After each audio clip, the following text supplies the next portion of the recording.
Un'edizione di Antenna 3 Nord-Est, buongiorno, ben ritrovati rigorosamente in diretta, buon inizio di settimana a tutti voi. Partiamo ancora con una lunga settimana di notizie, lo facciamo come sempre puntuali alle 12, saremo insieme fino alle 14:30. Partiamo con la cronaca, diversi gli incidenti del weekend, il più grave, un incidente mortale si è verificato nella Marca Trevigiana, siamo a Gorgo al Monticano, è morto un uomo probabilmente finito fuori strada autonomamente con la sua macchina, potrebbe essere stato colto da un malore. Partiamo dalla cronaca dunque con Gorgo al Monticano, l'incidente mortale della scorsa notte.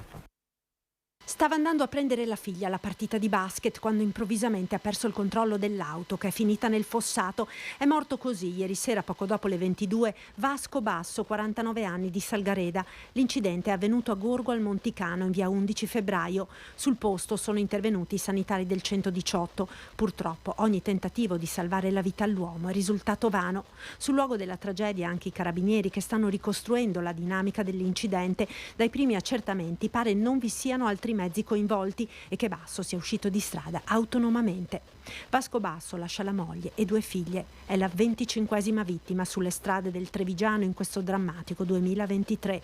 E stamattina, poco prima delle 7, c'è stato anche un altro grave incidente sulle strade della Marca, a Oderzo, lungo la regionale 53. Una ragazza di 22 anni ha perso il controllo dell'auto ed è uscita di strada, restando intrappolata nella vettura. Sul posto i vigili del fuoco e l'ambulanza. La giovane è stata trasportata all'ospedale Cafoncello, dove è ricoverata in gravi condizioni. Siamo a Vicenza per la morte del motociclista. È stato indagato per il reato di omicidio stradale un giovane di soli 19 anni. Vediamo.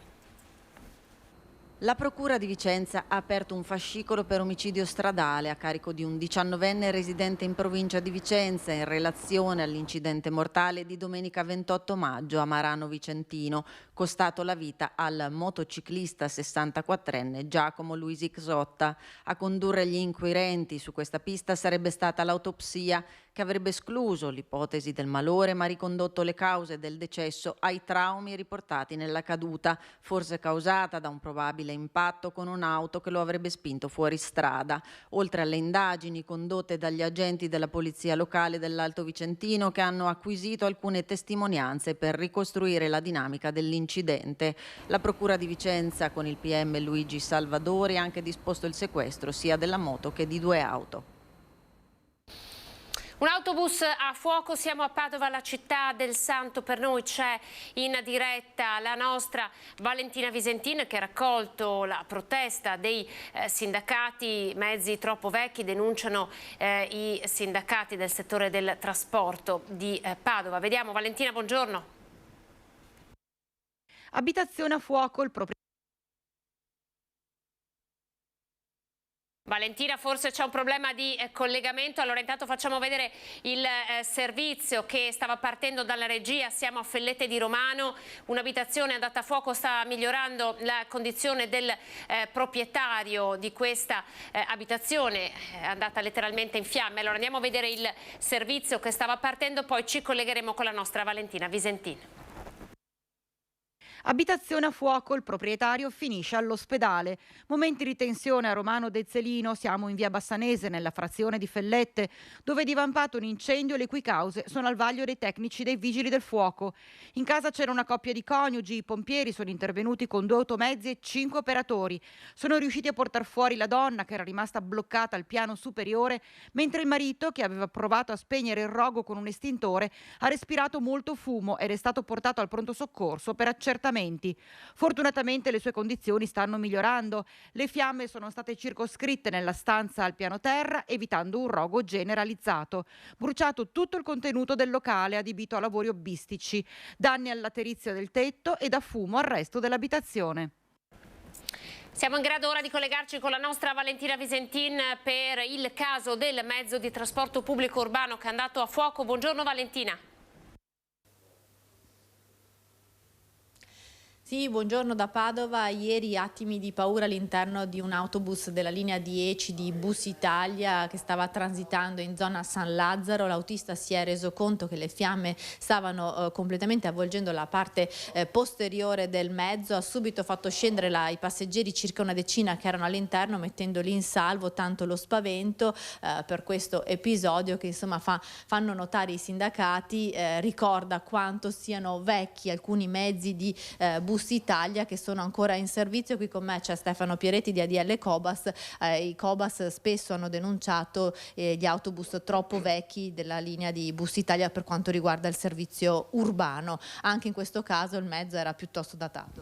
Sì, il mezzo era datato, non è l'unico ovviamente, ce ne sono ancora moltissimi che girano e quello che era previsto nel contratto di servizio da parte di Bus Italia, cioè di rinnovare la flotta urbana, oltre che quella extraurbana, di fatto sta patendo tempi lunghi per il rinnovo. Infatti ci ritroviamo che ci sono ogni tanto annunci di nuovi mezzi che arrivano, però in realtà questi nuovi mezzi noi non li abbiamo ancora visti. Una parte sono arrivati, sappiamo, per l'extraurbano, ma nell'urbano abbiamo ancora questo tipo di situazione. È una situazione che di fatto mette a rischio gli utenti e mette a rischio anche i lavoratori, perché sappiamo benissimo che oltre alla vetustà di questi mezzi c'è il fatto che anche la manutenzione ovviamente è carente e quindi da questo punto di vista, diciamo, i rischi aumentano.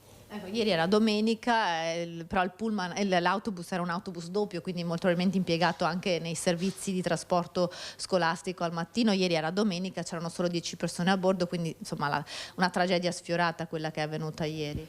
Beh, diciamo che in alcune linee gli autobus doppi sono assolutamente necessari, quindi di domenica ovviamente nella linea 10 normalmente si usano questi, ma normalmente sempre su questa linea si usano tutti i giorni perché è una linea molto frequentata, molto lunga e quindi necessita di autobus che siano in grado di avere una capacità importante. Insomma, questa è la cronaca con le richieste da parte dei sindacati. Da Padova è tutto, restituisco la linea allo studio. Grazie alla nostra Valentina Visentini da Padova. Allora noi adesso ci spostiamo a Mestre, ci chiede la linea la nostra Ilaria Marchiori. Oggi insomma, sono ore decisive per il processo ai casalesi. Siamo nell'aula bunker di Mestre. Ilaria, buongiorno.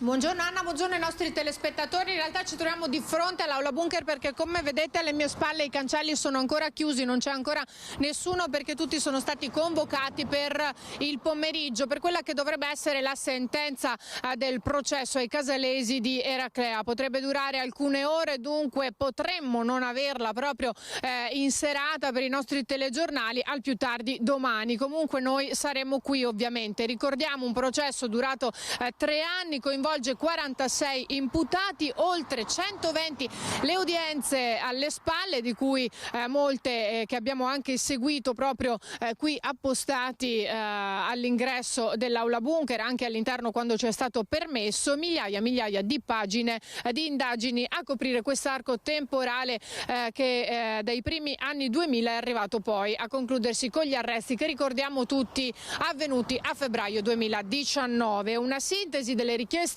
di condanna che sono state avanzate dalla procura, un complesso di 452 anni e 3 mesi le pene richieste per i 46 imputati accusati a vario titolo di aver fatto parte o di aver comunque collaborato con il cosiddetto clan dei casalesi di Eraclea. Ancora 30 anni invece la richiesta di reclusione avanzata per Luciano Donadio, colui che ha considerato dalla procura di Venezia il boss di questo sodalizio criminale. Pene esemplari sono state chieste anche per gli altri accusati di essere al vertice del clan, ovvero 30 anni per Buonanno, 20 anni e 3 mesi per Antonio Puoti, 30 anni per Antonio Pacifico, 4 anni invece la richiesta di pena per l'ex sindaco di Eraclea Mirko Mestre. Ricordiamo anche che in questo super processo la Regione Veneto, che si è costituita parte civile, che ha chiesto oltre 1 milione di euro per danno di immagine di risarcimento. E ancora la Presidenza del Consiglio ha chiesto 1 milione, mentre il Ministero degli Interni altri 200.000 euro a copertura dei costi di indagine del commissariamento del comune di Eraclea. E ancora l'associazione antimafia Libera e la CGIL, che hanno avanzato richieste rispettivamente per 300.000 e 400.000 euro. In pratica arriviamo nel complesso a una richiesta di oltre 5 milioni di euro. Le richieste ovviamente avanzate dalla Procura e poi anche da chi si è costituito parte civile sono state accolte dagli avvocati delle parti civili con stupore e anche disappunto per quanto riguarda poi soprattutto le pesanti condanne. Quindi richiesta dalla Procura, quindi non ci resterà che rimanere qui oggi e vedere quali saranno le richieste, quale sarà la sentenza definitiva o comunque se si potrà protrarre in altro modo. Noi saremo qui, come abbiamo detto, forse ce l'avremo nelle nostre edizioni serali dei telegiornali, al più tardi domani, comunque saremo qui in Aula Bunker a Mestre. Ilaria Marchiori in diretta da Mestre, ovviamente buon lavoro a te Ilaria. Allora io vi ricordo intanto il sondaggio di questa sera, torna a Ring l'informazione in prima serata ed è dedicata alla proposta dell'ex ministro Calenda, quella che ricalca quella presentata al Parlamento francese nel marzo scorso e che prevede lo stop all'uso delle piattaforme social, quindi Facebook, TikTok, Instagram ai minori di 15 anni. Questo dice la proposta francese. La proposta di legge sarà presentata anche in Italia da Calenda, leader di Azione, che ha già dichiarato appunto di voler chiedere lo stop ai social ai ragazzi, ai minori di 13 anni. Sapete che oggi i social si possono utilizzare soltanto previo consenso da parte dei genitori, quindi di fatto bisogna passare attraverso il sì della famiglia per poter utilizzare i social se si ha meno di 13 anni. La proposta di Calenda in qualche modo vuole portare ad una stretta ancora più forte nell'utilizzo dei social network per i giovanissimi, anche insomma alla luce dell'uso e dell'abuso e dei tanti micro reati che si possono compiere attraverso i social network. Ne parleremo oggi con Gregorio Ceccone, un docente del digitale che con il suo movimento Social Warning ha proposto la giornata europea della cittadinanza digitale, proprio per che i ragazzi acquisiscano consapevolezza, acquisiscano competenze digitali, imparino ad utilizzare al meglio tutti gli strumenti di cui sono a disposizione. Proposta di legge che evidentemente farà discutere, ma che, come dicevamo, ricalca quella già presentata a marzo da un paese come la Francia. Andiamo avanti con la cronaca, torniamo a Padova perché è ancora senza un nome il cadavere dell'uomo ripescato ieri nelle acque del fiume Brenta. Siamo nel comune di Fontaniva, dunque in Alta Padovana. Una tragedia sotto gli occhi di tante persone che ieri stavano facendo una passeggiata lungo il fiume Brenta a Fontaniva. Un uomo si è gettato in acqua venendo trascinato dalla corrente. I testimoni hanno allertato subito i soccorsi, ma lo sconosciuto è deceduto dopo un'ora di tentativi disperati di rianimazione. L'identità dell'uomo, dall'età apparente di 40-45 anni, è ancora sconosciuta. Non aveva documenti. Ieri, in tarda serata, pare abbia raggiunto le sponde del Brenta in località San Giorgio a Fontaniva. Il suo corpo, trascinato dalla corrente, è stato notato da alcune persone che hanno fatto scattare la macchina dei soccorsi. A Fontaniva è arrivato anche l'elicottero Drago dei Vigili del Fuoco per la ricerca dall'alto. I soccorritori lo hanno recuperato a circa 500 metri dal punto del primo avvistamento. I medici del SUEM hanno tentato di rianimarlo, ma dopo un'ora è stato dichiarato il decesso. Sul posto anche i carabinieri. Le indagini sembrano far escludere il coinvolgimento di terze persone e si propende per il gesto estremo. La vittima ha un'età apparente di 45 anni, addosso non aveva documenti né elementi utili all'identificazione. Il magistrato ha disposto nulla osta per la rimozione della salma in attesa di vagliare le segnalazioni di scomparsa. Un'altra notizia di cronaca ci fa rimanere in provincia di Padova. 3 giovani sono stati denunciati, erano sull'autobus che andava a Chioggia, non avevano pagato il biglietto, avevano però con loro portato un coltello. Fermati e denunciati 3 giovani, un 18enne di Arzergrande e 2 19enni di Campolongo nel Veneziano, da parte dei carabinieri di Piove di Sacco, chiamati dall'autista del bus che da Padova porta a Chioggia perché i ragazzi non avevano il biglietto. Quando il controllore ha chiesto di esibire i ticket, alcuni passeggeri hanno azionato l'apertura d'emergenza delle porte, costringendo il conducente ad arrestare la marcia del mezzo e scappando. I carabinieri sono riusciti a fermare i 3 ragazzi che nella loro fuga avevano perso uno zaino con all'interno un coltello da cucina lungo 32 centimetri. Il proprietario non sapeva giustificarne il possesso. I 3 sono stati denunciati per resistenza ad incaricato di pubblico servizio, interruzione di pubblico servizio in concorso e solo per il 18enne anche porto abusivo di armi o oggetti atti ad offendere. Dalla nostra linea Paronetto, ora oggi i Carabinieri festeggiano il 209° anno dalla fondazione dell'Arma, ovviamente cerimonie in tutto il Veneto. Noi siamo a Treviso con Lina Paronetto. Lina, buongiorno. Sì, buongiorno, eccoci in piazza Rinaldi dove si sta svolgendo la festa dell'Arma, molto pubblico e soprattutto i rappresentanti dell'Arma. Siamo con il colonnello Massimo Ribaudo, comandante provinciale. Colonnello, che anno è stato questo appena trascorso e quali sono un po' i temi che si sente di toccare in questa giornata?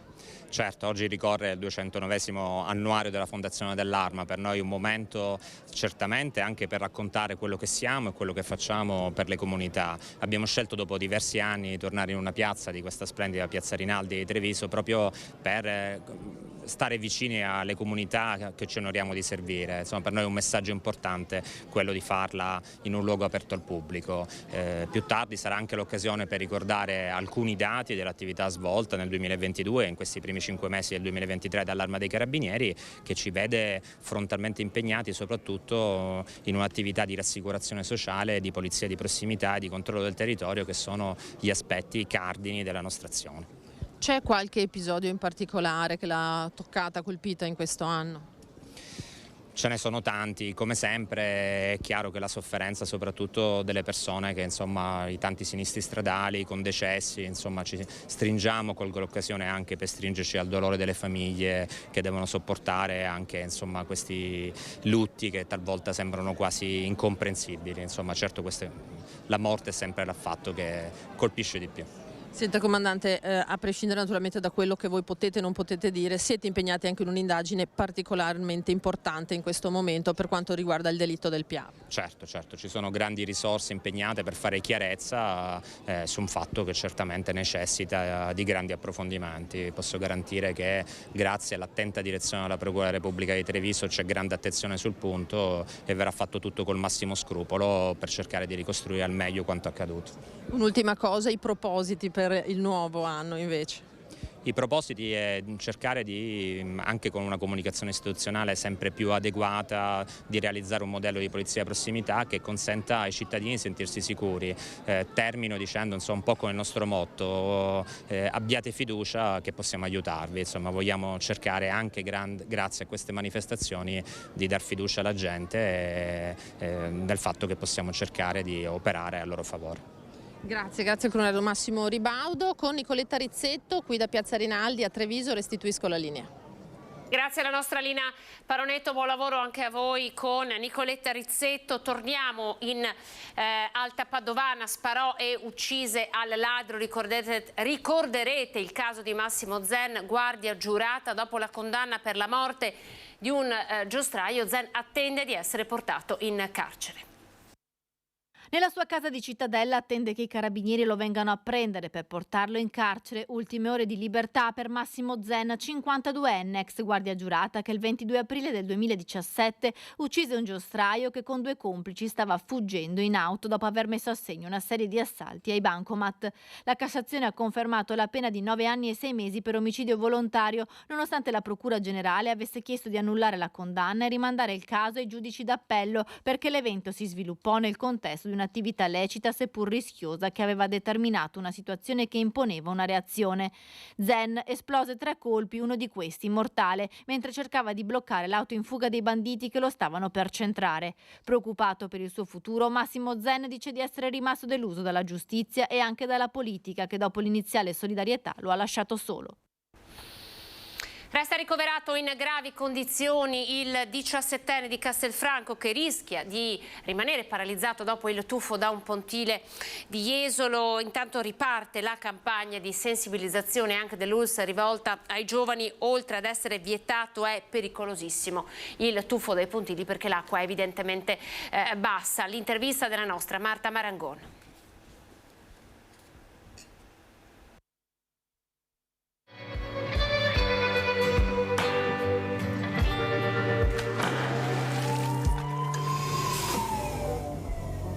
Lo spot realizzato dall'azienda sanitaria del Veneto Orientale è rivolto ai giovani e si propone di sensibilizzare i ragazzi sulla pericolosità dei tuffi dai pontili di Jesolo, un messaggio che viene rinnovato all'indomani dell'incidente che vede un 17enne di Castelfranco ricoverato in gravi condizioni a Padova e rischiare la paralisi. Lo dice chiaramente il direttore dell'ULSS 4, da anni impegnata sul fronte della prevenzione. Il rischio di lesioni permanenti in seguito ai tuffi dai pontili è elevatissimo. Il tuffo dal pontile non è mai, una situazione che può andare bene o può andare male, va sempre male, perché, come ho già detto, il livello dell'acqua è tale da rendere impossibile questo tipo di pratica. Il sistema dei soccorsi sulle spiagge del litorale veneziano è molto avanzato, ma la prevenzione è fondamentale. Siamo in grado di intervenire rapidissimamente, anche nel caso che si è verificato l'altro giorno, poi è intervenuto anche l'elisoccorso, però sono sempre interventi che giungono quando purtroppo gli episodi si sono già verificati. Quindi è chiaro che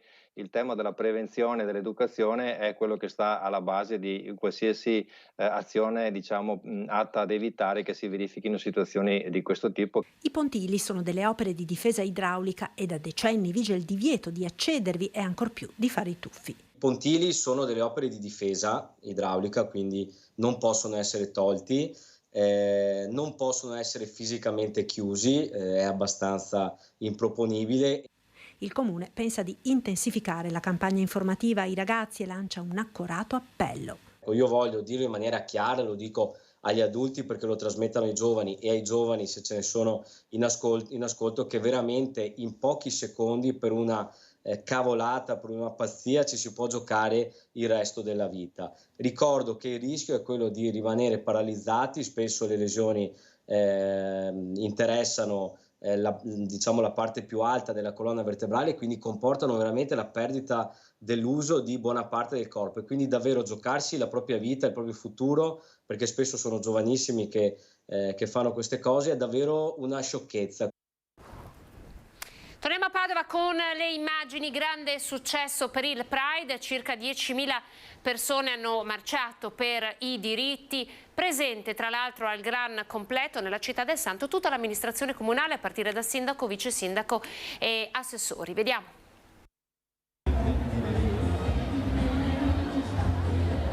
Sono arrivati a Padova in migliaia da tutto il Veneto per una festa che ha riempito Piazza Garibaldi prima che il corteo, alla presenza discreta delle forze dell'ordine, si muovesse, attraversasse il centro e raggiungesse Piazza Portello.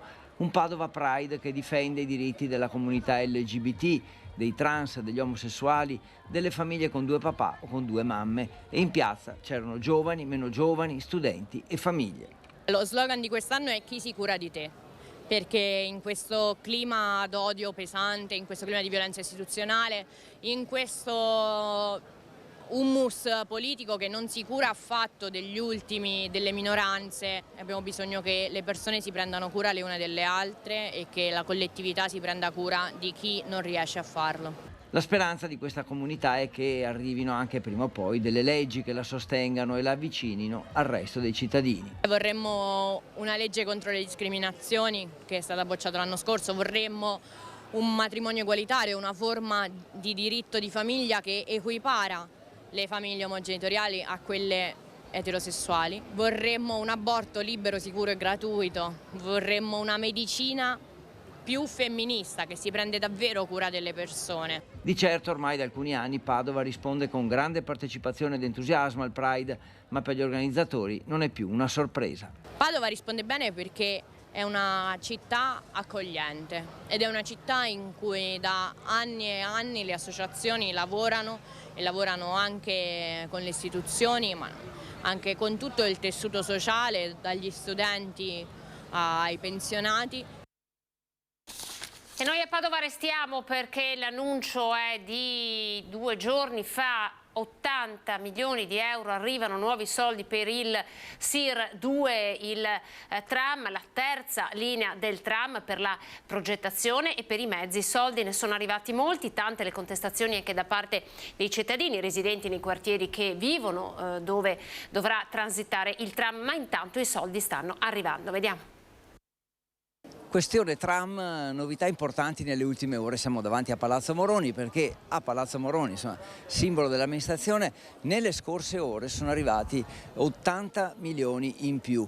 Quindi ricapitolando, c'è la linea SIR 1 che è quella già esistente, la SIR 2 che è quella che coprirà Vigonza e collegherà Vigonza con Urbano, e la SIR 3 che collegherà Volta Barozzo con la stazione ferroviaria. Ebbene, per la SIR 2, dopo uno stanziamento di 23 milioni di pochi mesi fa, proprio in queste ore, dicevo, altri 80 milioni di euro per coprire i costi che sono ovviamente aumentati come tutti i progetti. A questo punto il progetto di Padova diventa uno dei più finanziati d'Italia, ma sentiamo su questo ulteriore finanziamento cosa dichiara l'assessore alla mobilità Andrea Aragona.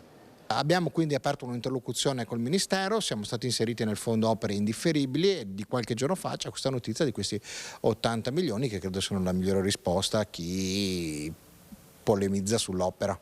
E quindi questi soldi serviranno anche a coprire in pratica interamente il SIR 2 come anche il SIR 3, anche quello è coperto interamente, quindi i costi sono già coperti dai fondi stanziati. Sì, siamo completamente coperti, oltre $500 milioni per la mobilità sostenibile, che porteranno tra l'altro ovviamente un indotto, una ricchezza alla città di Padova. Pensiamo che tutta la provincia di Verona ha la metà dei nostri fondi solo sul tram di PNRR, quindi guardiamo avanti, guardiamo ai prossimi anni con un'opera, questa e tante altre più piccole, che cambieranno la città in meglio, rendendola più sostenibile. Anche una dichiarazione del sindaco che era presente, insomma particolarmente arrabbiato, ha detto basta bugie sul tram, evidentemente circolano notizie che non sono vere, quindi ha proprio manifestato l'intenzione nel caso anche di adire le vie legali. Siamo disposti a critiche per migliorare l'opera. E chi dice cose non vere, che ormai sta andando avanti da molti mesi, questo lo stiamo ritenendo ormai non più accettabile. Allora, noi a Padova restiamo perché il 13 giugno è ovviamente il giorno del Santo, Sant'Antonio, patrono della città, e si è aperta da diversi giorni la famosa tredicina, e sono 13 giorni in cui la città è piena di eventi, ma soprattutto viene visitata da centinaia e centinaia di pellegrini che vengono a chiedere un voto al Santo. Allora noi andiamo con la nostra Chiara Gagliani proprio alle porte del Santo per vedere questo grande afflusso di pellegrini. Chiara, buongiorno. Buongiorno, è con emozione che vi parlo da questo straordinario luogo di fede. Siamo proprio all'Arca del Santo. Ringrazio anche padre Giancarlo Zamengo, il direttore del Messaggero di Sant'Antonio, per essere con noi. Siamo nei giorni della tredicina, li stiamo vivendo appieno. Solo nella giornata di ieri più di 3.000 pellegrini sono entrati in Basilica. Sant'Antonio davvero continua ad essere il santo che riesce a parlare a tutti. Il cardinale Semeraro durante la tredicina ha parlato persino ai pesci. Sì, ha parlato persino ai pesci, e credo che ieri erano ben più di 3.000 i pesci che sono venuti qui a visitare e incontrare Sant'Antonio. In questi giorni stiamo assistendo a una straordinaria partecipazione con gruppi di pellegrini che arrivano da tutto il mondo. Ho notato tantissimi spagnoli, ad esempio, ma non solo, e italiani ovviamente, anche aiutati dal ponte del 2 di giugno, la festa della Repubblica. e c'è veramente un grande desiderio di ritornare a incontrare il nostro amato santo, di venire in questo luogo straordinario di fede, di cultura, di arte e di vita. Ecco, e hai in mano il pane che quest'anno, il pane di Sant'Antonio, che quest'anno viene dedicato per un'intenzione particolare qui in Basilica. Sì, il pane di Sant'Antonio è il segno più semplice, bello e grande anche della carità antoniana. E quest'anno proprio abbiamo voluto come frati dedicarlo agli alluvionati della Emilia-Romagna, per cui le offerte che vengono raccolte a conclusione di ogni celebrazione della Tredicina qui in Basilica saranno destinate ai progetti di aiuto alle famiglie. Abbiamo anche una nostra comunità che a Faenza che si è trovata completamente sommersa dalle acque che hanno tracimato, e sinceramente ci è sembrato il modo più bello anche per celebrare la festa di Sant'Antonio. Accanto a questo poi ci saranno momenti culturali, abbiamo avuto la Basilica piena per la presenza di Epicoco, uno degli autori più interessanti del panorama nostro cattolico, che ha preparato anche un libro dedicato a noi, La libertà di Antonio, dove racconta la figura di Antonio in maniera più che mai attuale, come sempre anche una promessa di futuro soprattutto ai nostri giovani. Tra l'altro insomma qui voi non vedete, ma insomma la sfilata silenziosa di persone che appoggiano proprio la loro mano sulla tomba di Antonio. Tra l'altro alla fine di ogni celebrazione è ripresa proprio questa processione che dall'altare maggiore arriva poi qui per portare tutte le intenzioni delle persone presenti, ma non solo, perché la comunità dei frati davvero sta pregando attraverso anche tutti i mezzi nuovi che ci sono di comunicazione per tutte le persone che chiedono una grazia a Sant'Antonio. È il nostro modo per farci vicino alle famiglie, a tutte le persone in difficoltà, per sentirci un'unica grande famiglia. Questo è uno dei segni belli e grandi anche della nostra presenza di frati francescani in questo luogo, ed è bello vedere come anche i vari vescovi che vengono dalle diocesi del Triveneto in particolare sono accompagnati da centinaia di pellegrini che a conclusione della preghiera della Tredicina vengono qui e mettono la loro mano alla tomba del santo, affidando le loro necessità all'intercessione del nostro amato santo. Ecco, tutto questo ovviamente in preparazione del 13 giugno. Del grande momento che ne siamo certi sarà un momento straordinario di vita, di fede, e anche chi potrà partecipare sia in presenza ma anche attraverso questi grandi mezzi di comunicazione che al giorno d'oggi abbiamo, anche da lontano, dalle proprie case, potrà vivere la propria festa del santo nel modo migliore possibile. Allora noi ringraziamo davvero padre Giancarlo Zamengo, ringrazio anche Federico Cibotto per la collaborazione tecnica, e da questo straordinario luogo restituisco la linea allo studio. Grazie alla nostra Chiara Gaiani, ci fermiamo, andiamo in pubblicità tra pochissimo per parlare della giornata mondiale dell'ambiente che è oggi. A tra poco.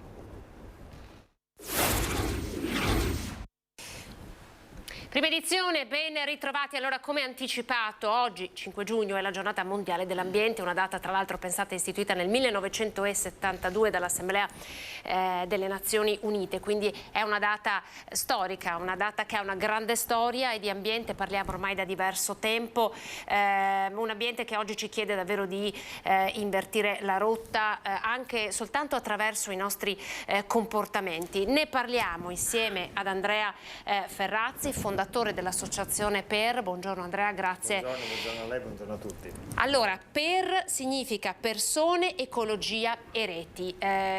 Con lei Andrea parliamo di ambiente e sostenibilità da sempre, in qualche modo un po' la sua materia, la sua professionalità anche in ambito politico ha sempre ruotato attorno alla tutela dell'ambiente e alla sua salvaguardia. Oggi la decisione di creare questa associazione e con esso collegata anche una rubrica che ha l'obiettivo sostanzialmente di informare, no?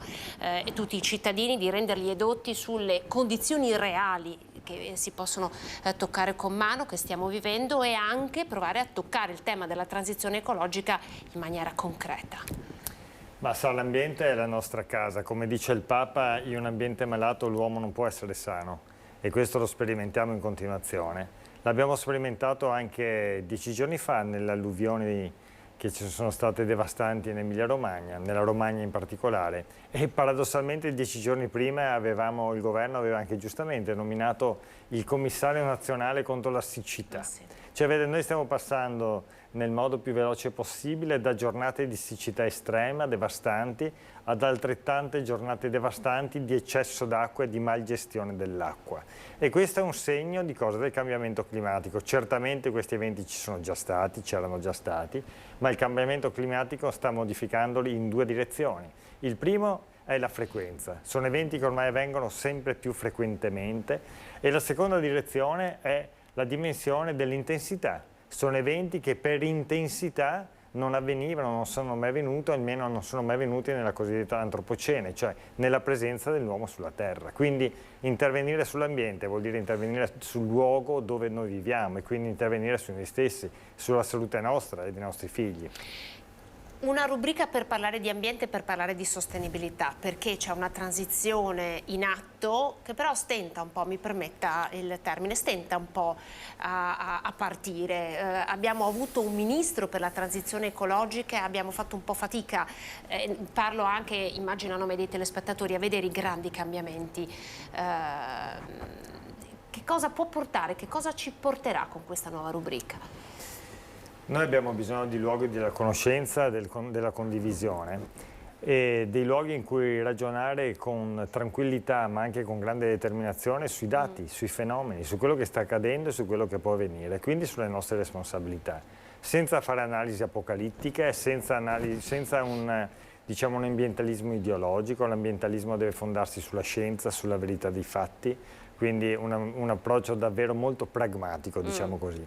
Capendo peraltro che la transizione ecologica non è solamente la necessità anche etica di salvare l'ambiente appunto per noi e per i nostri figli, ma anche la condizione per creare ricchezza, per creare posti di lavoro, perché solamente i paesi e le aziende che investono nella transizione, nel green, nel futuro, sono quelle che riescono a reggere nel tempo, a creare posti di lavoro, a creare sistemi competitivi, capaci appunto di essere sostenibili, durabili, come si dice in economia aziendale, nel tempo. Ecco, questa è la vera sfida.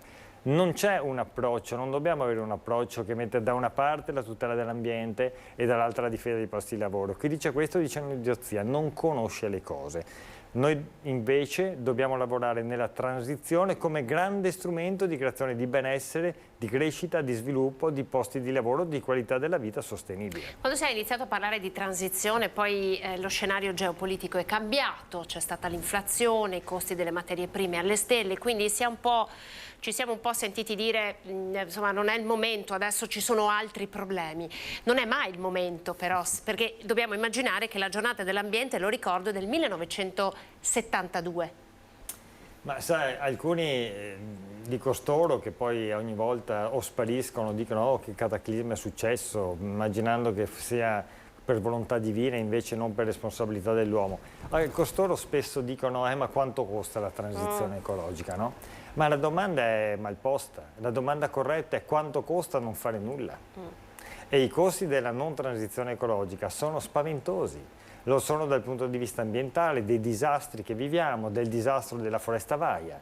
I nostri nonni, io vengo dalle valli, la mia famiglia viene dalla Val Sugana, mai saranno viste delle devastazioni come queste, 20 a 200 km all'ora che hanno devastato migliaia e migliaia di metri, decine, centinaia di migliaia di metri di ettari di bosco, lasciando tra l'altro delle conseguenze devastanti, perché guardi che di questo se ne sta parlando ancora poco, ma ci sono studi anche molto approfonditi, per esempio dell'Università di Padova. Il fatto che abbiamo devastato ettari e ettari di bosco e quindi uccidendo gli alberi provoca anche smottamenti a ripetizioni, perché le radici trattengono e con il persistente mutamento climatico e quindi l'evoluzione delle condizioni meteorologiche, questo crea un combinato disposto assolutamente pericoloso. Allora a costoro che straparlano di costi bisogna far capire ma quanto costa non intervenire.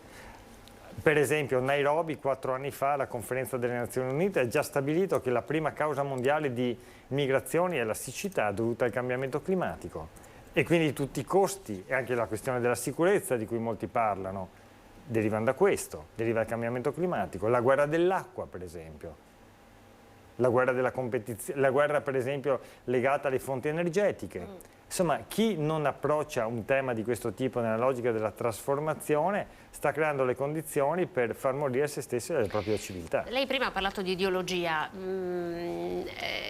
l'ambiente è sempre stata una bandiera un po' di sinistra, semplifico, no? Oggi è diventata una bandiera che sventolano un po' tutti, ma chi sta facendo davvero qualcosa? Ma guardi di sinistra, lei giustamente diceva che la giornata mondiale dell'ambiente, che oggi giustamente celebriamo, ha più di 50 anni di vita ed è stata voluta appunto nel 1972 dalle Nazioni Unite. Ricorderà che proprio in quegli anni un gruppo di scienziati si trovò a Roma e lanciò un grande manifesto per l'ambiente a livello mondiale. Scienziati, cioè dati alla mano, che avevano fatto studi, previsioni, analisi, ricerche, e avevano detto che bisognava iniziare immediatamente con un cambiamento di rotta, altrimenti ne avremmo pagato gravemente le conseguenze. Quindi non è una questione di destra, di sinistra, è questione di intelligenza, è questione di etica, è questione di classe dirigente che deve capire che c'è un pianeta da salvare per salvare noi stessi, la qualità della nostra vita. Perché Greta Thunberg ha fatto tanto scalpore? No? Noi abbiamo visto masse enormi di giovani determinatissimi parlare di ambiente e cercare anche in qualche modo di andare oltre, no? La classica narrazione sull'ambiente. Perché ha fatto tanto scalpore? Perché è stata anche tanto odiata poi, sì, no? Ma è stato l'elemento deflagratore di una presenza, no? C'era già tutto un combustibile, come dire, pronto, ma lei sicuramente insieme, come il sottoscritto, ha visto quanto i giovani sono sensibili a questo tema. Se c'è un tema che trasversalmente anche le culture politiche dei giovani e il posizionamento culturale e politico li unisce, è esattamente il tema dell'ambiente, la sensibilità verso l'ambiente, cioè sono davvero, toccano con mano per la prima volta nella coscienza collettiva che il nostro sistema è un ecosistema chiuso. È un ecosistema finito e le risorse non sono illimitate e di conseguenza è un ecosistema che dobbiamo preservare. Ma questo ce l'hanno ben presente. Vede, quando io ho fatto una battaglia insieme ad altri colleghi senatori per inserire nella Costituzione la tutela dell'ambiente, ho voluto inserire anche nell'interesse delle future generazioni. Cioè è nell'interesse delle future generazioni che noi dobbiamo far sì che ogni operazione, ogni scelta che facciamo a livello culturale, sociale, politico e via dicendo, guardi anche al futuro, non solo a noi stessi, non solo agli interessi di 5, 10, 20 anni, ma guardi al futuro dei nostri figli, dei nostri nipoti. E su questo non c'è destra e sinistra che tenga. Ci sono uomini delle istituzioni che hanno a cuore gli interessi reali delle persone e ci sono persone che chiudono gli occhi perché pensano che preservando semplicemente un modo di vivere dei sistemi produttivi che ci sono adesso, creeremo le condizioni per il futuro. Nulla di più sbagliato, perché se non trasformiamo oggi ciò che c'è nella logica del futuro, domani il nostro futuro lo perderemo, a differenza di altri invece, di altri paesi che stanno investendo in questa transizione. Lei dice partiamo dalla conoscenza, allora come lo imposterà questa rubrica? Vede, il tema della sostenibilità è un tema assolutamente trasversale che ricopre, diciamo, tutto lo scibile umano. Se lei certamente ha presente, visto la sua professionalità, la grande operazione che è stata messa in campo, per esempio, dall'Unione Europea è stata la Next Generation EU, quella che appunto diceva per la prima volta pensiamo al futuro dei nostri figli, dei nostri nipoti, alle future generazioni. All'interno di quello c'è stato tutto il filone del Recovery Fund, cioè tutto il grande finanziamento di circa 800 miliardi di euro che l'Unione Europea ha messo a disposizione degli Stati membri. Bene, l'Italia è il paese tra tutti i 27 Stati che di gran lunga ha il maggiore beneficio di quei fondi.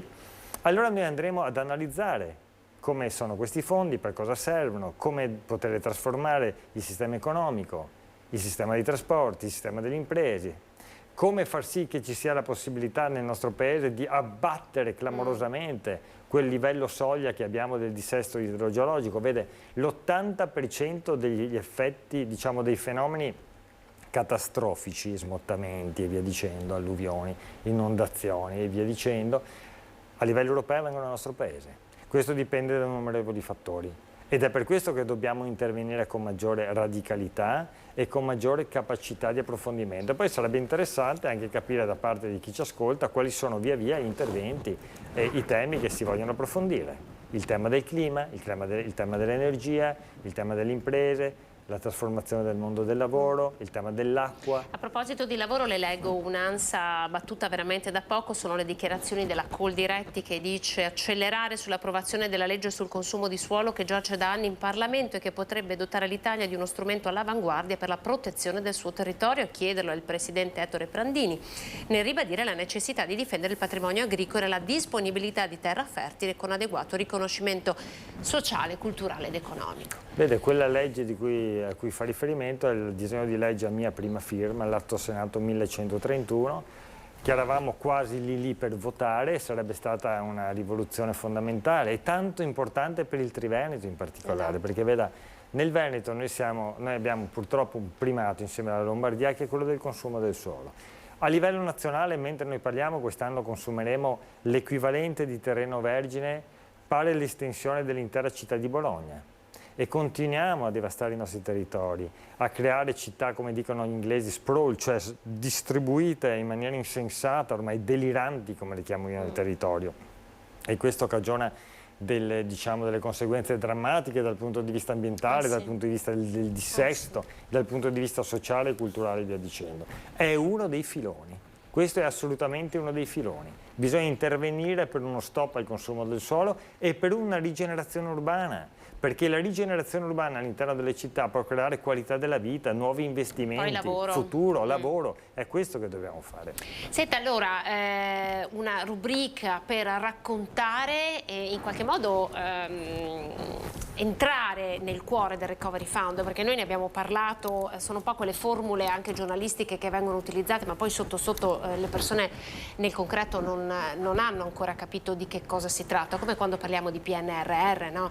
Adesso c'è la discussione della Corte dei Conti che dovrà vigilare o meno, ma è il cuore del PNRR che ci interessa per capire le linee di sviluppo di questo Paese. Vede, il PNRR che prevede un investimento nel nostro Paese di 190,5 miliardi di euro, una cosa mai vista. Tenga conto che non c'è mai stato un investimento di questa dimensione. Nemmeno il piano Marshall, a cavallo tra gli anni 40 e gli anni 50 nel nostro Paese, ha avuto una dimensione pari a questo. E che cos'è il PNRR? È un piano per la trasformazione industriale del Paese, per renderlo competitivo, per renderlo capace di vedere il futuro, di investire nel futuro, appunto di creare sviluppo, crescita sostenibile, di creare qualità della vita, sostenibilità. È questo il PNRR. Se invece pensiamo che il PNRR sia semplicemente il fatto che ci vengono dati dei soldi dell'Europa e quindi possiamo spendere il doppio di quello che spendevamo prima, senza investimenti produttivi capaci di attivare, no? Poi, come dire, un piano positivo di investimenti privati a ruota, senza appunto quella leva finanziaria fondamentale, avremmo sbagliato totalmente la direzione. E allora su questo dobbiamo da un lato andare a verificare come vengono spesi i soldi e dall'altro spingere affinché vengano spesi bene per i nostri territori, per la nostra salute, per il nostro sviluppo sostenibile. Un passaggio sull'acqua che so che a lei è molto cara. Io leggo insomma alcune righe, alcuni dati che sono davvero emblematici e sono legati proprio al report sulla giornata mondiale dell'ambiente. Allarme nel Mediterraneo che ospita l'1% dell'acqua del pianeta ma concentra il 7% delle microplastiche al mondo, una quantità che equivale al peso di 50 Torre Eiffel. Cioè, per far rendere conto anche ai telespettatori di cosa stiamo parlando. Vede, per parlare di cifre, il 70% della superficie terrestre è coperta d'acqua. Di questo 70% solo il 3% è acqua non salata, quindi acqua dolce, e di questo solo l'1% è potabile. Quindi è la risorsa più importante a nostra disposizione. Come dicevamo prima, noi possiamo far meno dell'oro giallo, no? Dell'oro, quindi è evidente, possiamo far meno anche dell'oro nero, il petrolio attraverso la transizione, ma non potremo mai fare a meno dell'acqua, dell'oro blu, perché un essere umano senza acqua vive pochi giorni e così una civiltà vive pochi giorni. Allora dobbiamo intervenire con grandissima determinazione. Il fenomeno di cui lei parla è un fenomeno che è presente nel Mar Mediterraneo, ma è presente in tutti gli oceani del mondo. Ci sono enormi isole galleggianti. La più grande è nell'Oceano Pacifico, ma ce ne sono molte altre. Questa all'interno dell'Oceano Pacifico ha una dimensione pari a 2 volte la superficie della Francia. E questo comporta la morte di decine di migliaia di animali ogni anno e la non riproduzione degli stessi. Ed queste microplastiche, perché poi si frantumano, diciamo così, entrano nel ciclo della vita, perché vengono mangiate dai pesci e che poi noi mangiamo, ingeriamo e quindi distruggono anche il nostro organismo. Allora dobbiamo determinare un comportamento totalmente che va a modificare questa direzione. È per questo che la prima edizione, primo numero, di questa rubrica la facciamo direttamente in loco.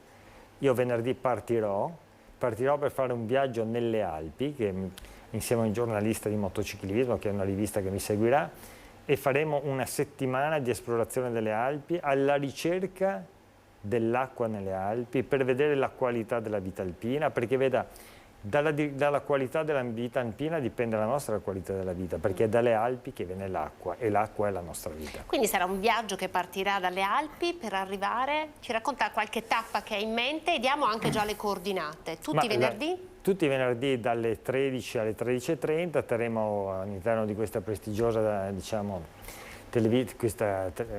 televisione Antenna 3, questa trasmissione che ci consentirà, questa rubrica, di parlare di tutti questi temi. E il primo appuntamento lo affronteremo proprio partendo dall'esplorazione delle conseguenze della grandissima devastazione che c'è stata, ricorderemo tutti, nell'autunno del 2018 con la tempesta Vaia. Andremo a vedere in uno dei luoghi simboli di questa tempesta, il passo Mangen, tra la Val Sugana e la Val di Fiemme, che cosa questo ha comportato e che cosa questo comporterà in futuro.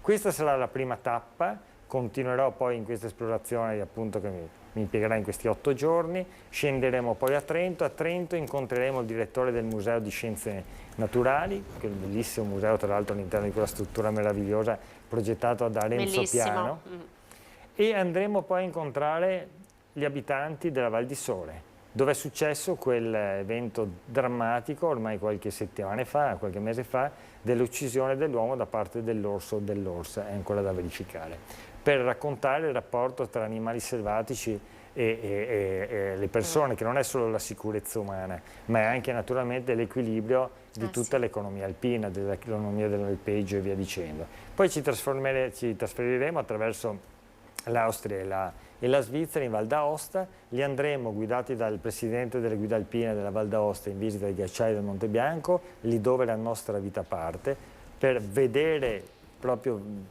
in maniera molto concreta qual è la situazione dei ghiacciai.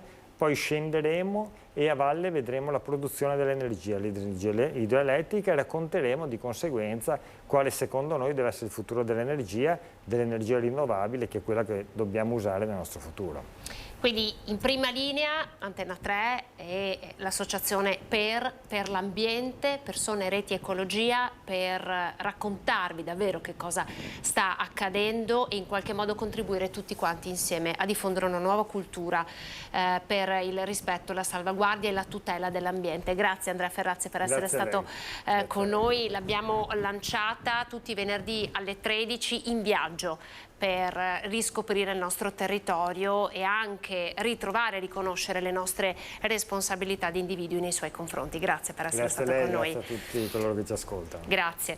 Tra pochissimo invece noi ci colleghiamo con la nostra Luisa Bertini, siamo a Vicenza, parliamo di pedonalizzazione con il neoeletto sindaco, sì, li vedo già collegati, con Giacomo Possamai a Vicenza. Luisa, un primo intervento, se non sbaglio, già di pedonalizzazione, siamo in Piazza De Gasperi, buongiorno. Sì, buongiorno a te, buongiorno ai nostri telespettatori. Sono in compagnia del neo sindaco Giacomo Possamai, che ci parla in realtà di un intervento controverso. È stato dibattuto e discusso anche in campagna elettorale, intervento che non riguarda i fondi PNRR, ma che sarebbe dovuto iniziare il 12 giugno e che invece sarà stoppato. Per quali ragioni e in che cosa consiste? Buongiorno a tutti. Intanto si parla dell'intervento di Piazzale De Gasperi, quindi l'area antistante all'esterno di Porta Castello verso Viale Roma.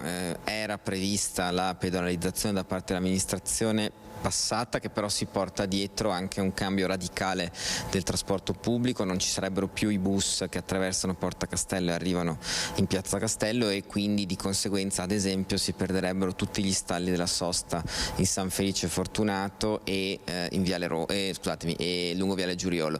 Quindi un impatto molto forte, parliamo di 70 posti auto in Viale Giuriolo senza averlo condiviso con i commercianti, senza averlo condiviso con i residenti, quindi una situazione difficile su cui noi chiediamo di aspettare, di pazientare, perché vogliamo approfondire bene la questione e vogliamo soprattutto nei prossimi giorni capire quali sono i margini per modificare questo progetto, perché così com'è rischia di essere molto problematico per tutto il centro storico. Ecco, voi vi prendete del tempo per studiare la situazione, vincolata però a quella che sarà la Dunata degli Alpini del 2024, perché o si fa prima o si deve iniziare dopo. Questa è una questione molto importante, nel senso che la Dunata è una manifestazione enorme, importantissima, non ci possono essere lavori durante la Dunata, per cui o si avviano lavori di questo tipo prima oppure vanno posticipati dopo necessariamente. Devo dire che è grave aver trovato questa questione impiantata, non seguita in questi mesi, perché evidentemente sarebbe stata una doccia fredda per i cittadini. Prima lei diceva il 12 sarebbero iniziati i lavori, nessuno in città è informato di questo, e provate a pensare che impatto avrebbe avuto questo intervento senza che nessuno avesse avuto la condivisione, la possibilità di discutere e di conoscere l'intervento. Altro tema di cui si è dibattuto e si dibatterà ancora è il nodo sulla TAV. Un importante incontro ci sarà dopodomani a Roma. Sì, noi abbiamo detto chiaramente che sulla TAV chiederemo modifiche, soprattutto sulla parte ovest intanto, perché la parte est non è ancora progettata, non è stata secondo noi seguita a dovere dall'amministrazione passata, quindi mercoledì avremo un primo incontro, poi ce ne saranno altri, uno il 12 formale, ufficiale sul territorio. Insomma, ci stiamo preparando, costituiremo anche una task force, un gruppo di esperti, di ingegneri che ci aiuteranno nella discussione con RFI di RICAV per chiedere queste modifiche. Ecco, io ringrazio il sindaco Possamai e restituisco a voi la linea allo studio.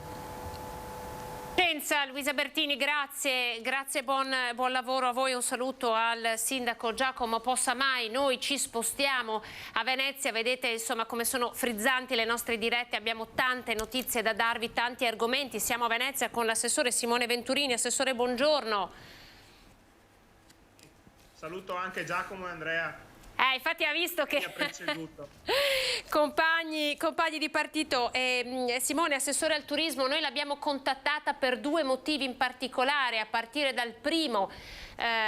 Insomma, il fenomeno dei borseggiatori da sempre, insomma, a Venezia si verifica, abbiamo visto, se non sbaglio, il ministro della cultura di un paese africano che è stata, a cui è stato rubato il portafoglio nel Vaporetto. Il problema qual è? Che con la legge Cartabia, con la riforma Cartabia, poi di fatto i borseggiatori restano impuniti, perché magari i turisti tornano nel loro paese e i procedimenti non vanno avanti. Eppure i turisti continuano a riempire la città e i borseggiatori esistono. Che cosa si può fare? Ma bisogna cambiare assolutamente le norme, questo per quanto riguarda sia i borseggi, ma più in generale per tutti i reati in questo paese, perché manca la certezza della pena, manca la possibilità di prendere la mela marcia e allontanarla dalle mele sane. Questo riguarda borseggiatori, ma pensate voi, i furti in appartamento. Il nostro Veneto è bersagliato dai furti in appartamento, perché specie nei paesi di provincia ci sono tante villette di gente che mediamente sta anche meglio rispetto ad altri paesi dell'est Europa, e dall'est, essendo il Veneto una delle prime regioni, arrivano, rubano e tornano all'est. Questo praticamente impuniti, insomma, quante volte uno che subisce un furto in appartamento va a denunciare ma ha l'impressione di star facendo uno sforzo vano. Quindi ecco, dobbiamo, senza ideologia, perché non è un tema di partito, non è un tema del PD, non è un tema di Fratelli d'Italia, non è un tema della Lega o di Forza Italia, è un tema di buonsenso, mettersi nelle mani dei tecnici e capire come sistemare il sistema penale italiano oggi, perché appunto al di là di scrivere le norme c'è poi un problema di farle rispettare con la lunghezza dei processi, con un tema anche di impossibilità di mettere in sicurezza il cittadino. E quindi l'impressione è che gli strumenti non funzionino. I borseggiatori poi in questo momento, prima avevamo il tema delle ragazze di origine rom incinte, su cui sappiamo benissimo che non si può fare in alcun modo reclusione, ci mancherebbe altro, perché lede tutta una serie di diritti e di situazioni, quindi questo era già difficile prima. Dopo la riforma Cartabia è ancora più difficile, perché sono previsti dei passaggi ulteriori da parte della persona offesa che rendono quasi impossibile che un turista poi resti qui per giorni e giorni e giorni per denunciare per un portafoglio. Rinuncia al portafoglio, ha il problema di fare i documenti per poi rientrare in patria e sostanzialmente queste se la passano impunite. Il Comune ha messo in campo numerosissimi servizi anche in borghese per bloccare e in qualche modo intervenire in fase di prevenzione. I cittadini, ci sono alcuni gruppi di cittadini che stanno sensibilizzando anche sul tema. Ovviamente servirebbe appunto un approccio diverso a livello di Stato. Non solo sui borseggi, ecco, c'è il tema ovviamente del consumo di droga, c'è il tema dei vandalismi, c'è il tema sostanzialmente anche dei furti, delle rapine che investono l'Italia, ma molto spesso il cittadino ha l'impressione che non ci sia certezza nella pena. Senta, è stato un weekend importante per la città di Venezia dal punto di vista del turismo, con il Palio delle Repubbliche Marinare che insomma abbiamo seguito ovviamente anche noi. I turisti continuano a scegliere Venezia.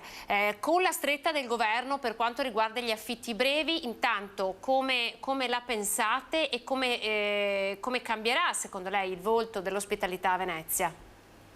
Ma ad oggi siamo a una bozza che è stata fatta circolare, quindi siamo ancora agli inizi di un percorso. Va detto che finalmente un governo rispetto ai precedenti ha voluto aprire questo fascicolo, ha voluto aprire questo dossier, il dossier affitti brevi. Noi crediamo come Venezia, come comune, lo diciamo da un pezzo, che serva a trovare un equilibrio. Non serve avere approcci punitivi, che chi col suo appartamento ha deciso di ricavarci qualche risorsa, con quelle risorse vuole viverci, deve poterlo fare. Quello che i comuni però devono avere è un minimo di strumenti per differenziare chi fa bene il suo mestiere e chi lo fa in maniera speculativa, provando anche alle volte a imbrogliare il turista. Chi sostanzialmente tiene l'appartamento in una certa maniera, spiega ai turisti come ci si comporta in condominio, gli spiega il sistema di raccolta dei rifiuti in una certa maniera, dichiara tutte le tasse e lavora su questo, e questo va tutelato e va inquadrato in un sistema che lo tuteli. Dall'altra parte abbiamo invece alcuni freelance che gestiscono gli appartamenti in maniera sbagliata, creando molta conflittualità con chi abita in un condominio e chi sulle stesse scale nel pianerottolo accanto affitta turisti che in ogni ora del giorno possono fare confusione. Quindi il primo tema è qualità. Secondo tema è dare ai sindaci lo strumento per dire: fino a questo i numeri sono significativi, ecco, stabiliamo anche un limite oltre il quale forse è il caso di non andare, perché può una città unicamente andare verso quel tipo di offerta residenziale? Io non credo, va trovato un equilibrio.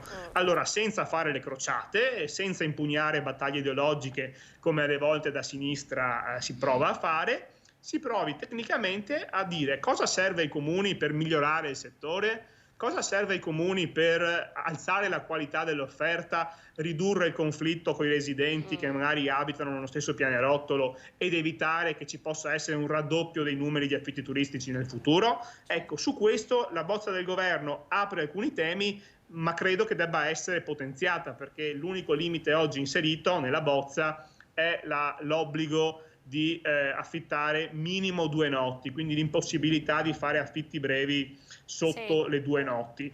Sostanzialmente sì, differenzia un po' di più l'offerta alberghiera da quella in appartamento, ma non dà ai comuni la possibilità di intervenire. Serve però una legge nazionale perché dà la forza poi resiste anche a eventuali ricorsi, mentre se un comune da solo si lanciasse in attività di regolamentazione rischierebbe molti ricorsi al TAR e di pagare anche dei danni cospicui. Tutto senza ideologia, però purtroppo il nostro paese è un paese che affronta certi temi con ideologia, quando alle volte servirebbe proprio un po' di buonsenso, il minimo di buonsenso per dire chi ha l'appartamento e lo affitta lo deve fare in una certa maniera, deve dichiararmi gli ospiti, deve dichiararmi le tasse ai fini del pagamento della tassa di soggiorno. Chi invece si comporta in una certa maniera viene sanzionato e magari gli viene impedito di fare ancora affitti brevi in quella maniera. E dopodiché troviamo un certo punto in cui si dica anche stop, cioè basta all'apertura di nuove strutture. Oggi questo non è contenuto nella bozza del governo, noi chiederemo di inserirlo al ministro Santanchè non più tardi di domani, quando ci sarà una riunione. Però è importante che il governo per la prima volta abbia aperto un tavolo, perché fino ad ora è un argomento tabù e l'Italia è l'ultimo paese a non aver mai voluto aprire questo tema. Ecco.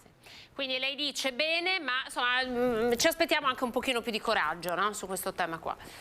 Ma più che coraggio, basterebbe dare la possibilità ai comuni, perché non credo che esista un minimo comune denominatore a livello nazionale. Ogni comune è a sé, cioè Firenze e Venezia non hanno le dinamiche di Valdobbiadene o del paese di campagna della Toscana o di quello del Cuneense o della Lombardia o della Riviera Romagnola. Ogni comune ha delle sue dinamiche e ogni comune deve essere messo nelle condizioni di dire voglio questo, limito questo, punto su questo, perché magari in un paese di poche anime avere degli Airbnb presenti in numero significativo può servire a incentivare un turismo nei borghi. Nelle città d'arte ovviamente è tutto molto più complicato in termini di numeri, in termini anche di appeal speculativo, perché secondo me andrebbe differenziato la persona singola che gli muore la zia, restaura l'appartamento e arrotonda il reddito familiare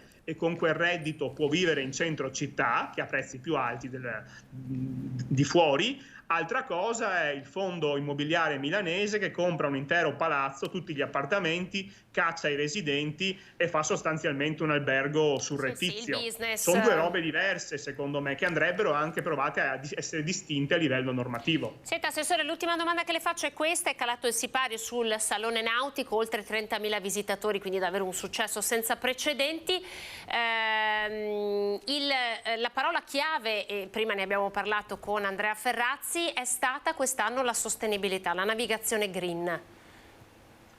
Tutta Venezia negli ultimi anni sta puntando sulla sostenibilità, in primis perché abbiamo delle eccellenze di ricerca universitarie e quant'altro. Dall'altra parte però va anche detto che siamo una delle città più esposte ai cambiamenti climatici, quindi se il mare si alza, Venezia e altre città ne risentono più di altre, quindi abbiamo l'obbligo un po' di trainare la locomotiva del cambiamento. Ovviamente va fatto sempre con intelligenza, perché chi teorizza la decrescita felice non sa cosa sta teorizzando, cioè illuderci che il mondo possa decrescere, l'economia rallentare, la gente prendere un po' meno soldi, qualche posto di lavoro possiamo perderlo, qualche industria la chiudiamo, è una visione del mondo che è negativissima e che io vorrei scongiurare assolutamente. Appartiene a una certa famiglia politica, gliela lasciamo, a noi non interessa la decrescita felice. Interessa un cambiamento che si fa attraverso ricerca e industria, perché se io ho l'industria ho anche la ricerca, ho la produzione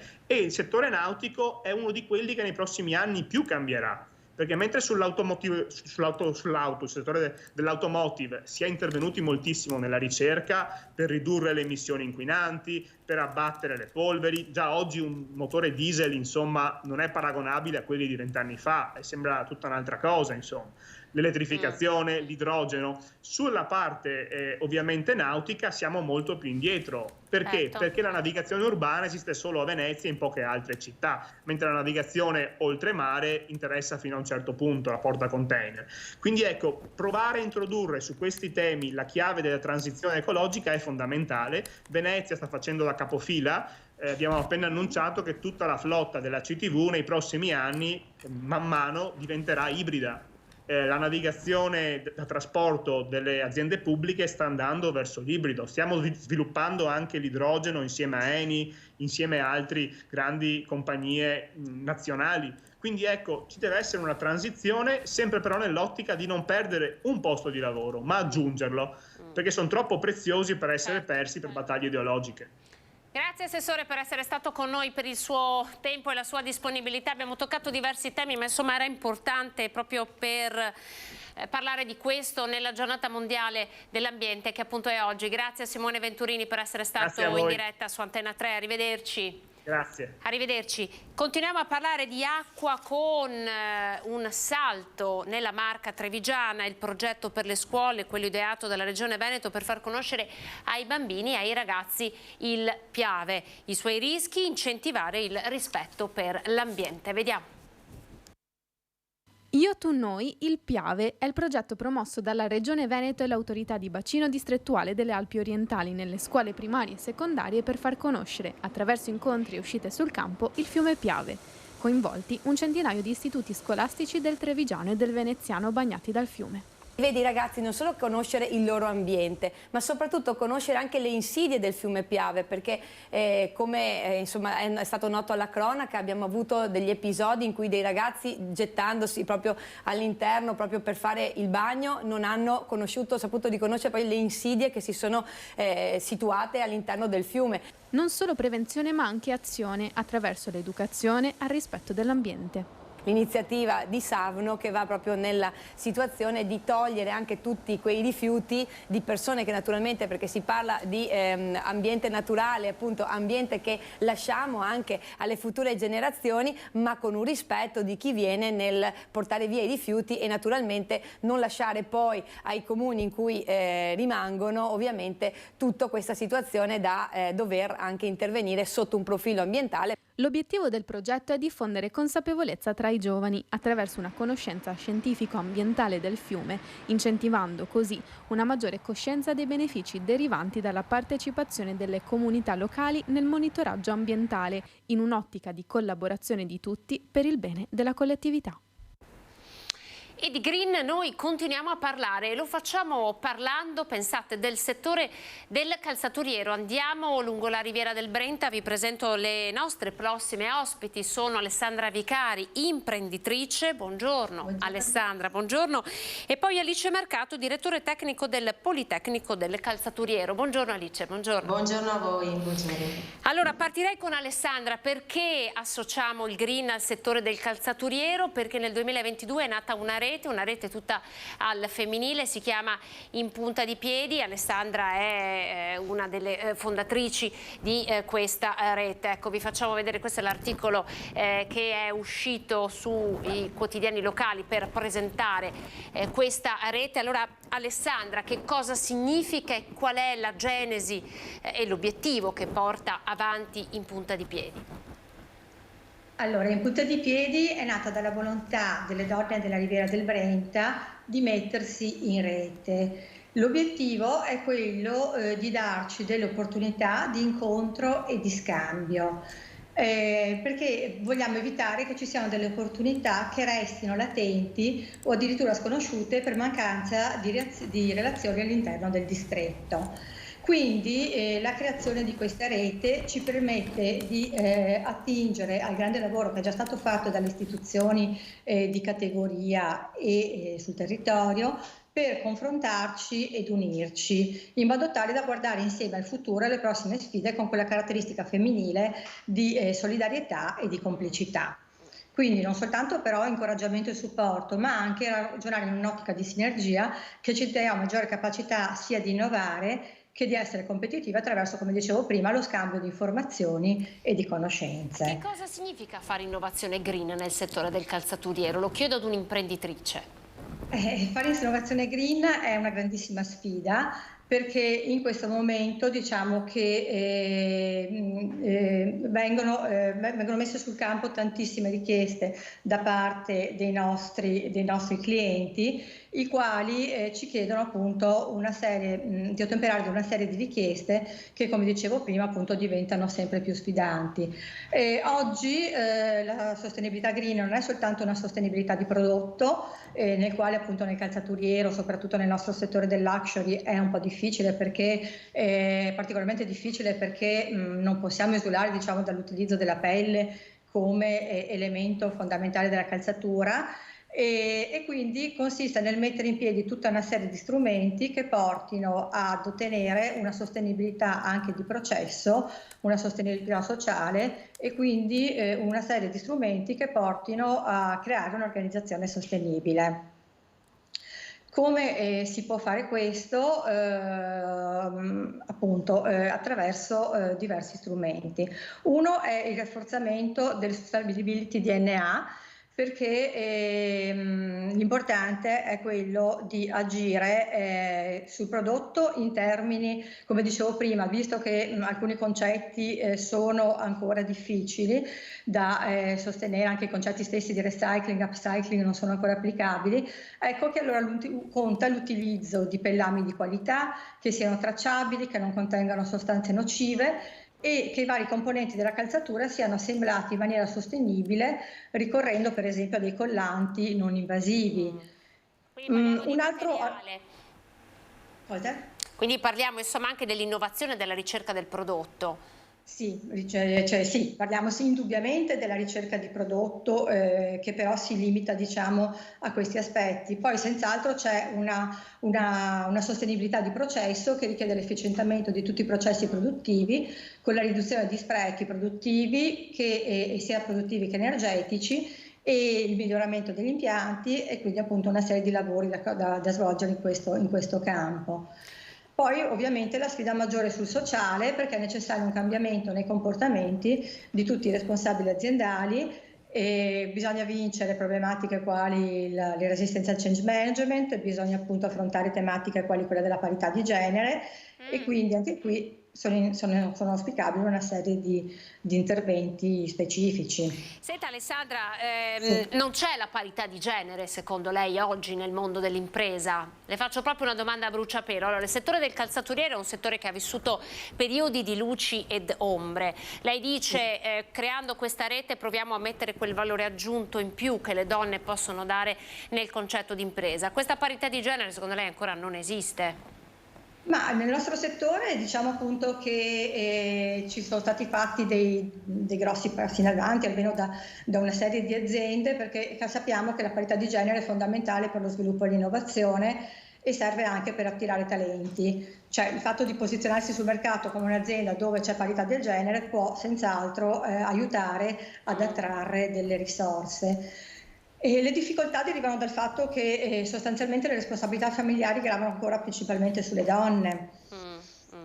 Però sì, per quanto ci riguarda, appunto a livello nel nostro distretto ritengo che ci sono senz'altro delle opportunità di crescita e di inclusione delle donne in azienda. Io ritengo che ci sia anche in linea generale una certa equità remunerativa. E poi per quanto ci riguarda c'è una parità di numero, diciamo, anche tra dipendenti maschi e dipendenti femmine, perché ci sono alcuni reparti che sono prettamente femminili, come per esempio il reparto del finissaggio, e poi per quanto riguarda almeno la nostra azienda, noi stiamo cercando di tutelare la genitorialità e la conciliazione vita-lavoro. Quindi sia la concessione di part-time a livello impiegatizio, ovviamente a livello di manovia un pochino più difficile perché se manca una persona rallenta tutto il processo, sia la concessione di flessibilità di orario, sia la concessione di smart working. Quindi certo, serve, da questo punto di vista evidentemente serve flessibilità per permettere ad una donna di conciliare i tempi della vita e anche i tempi del lavoro. Alice, sono da lei, direttore tecnico del Politecnico, per parlare del settore del calzaturiero, ma anche intanto ci racconta questa unione, questa rete in punta di piedi, come coinvolge il Politecnico e quanto bisogno di professionalità oggi c'è anche nel settore, diciamo, della calzatura. ci raccontano che i calzolai, no, gli artigiani stanno sparendo, l'artigianato sta diventando impresa, ma che cosa manca per fare questo salto?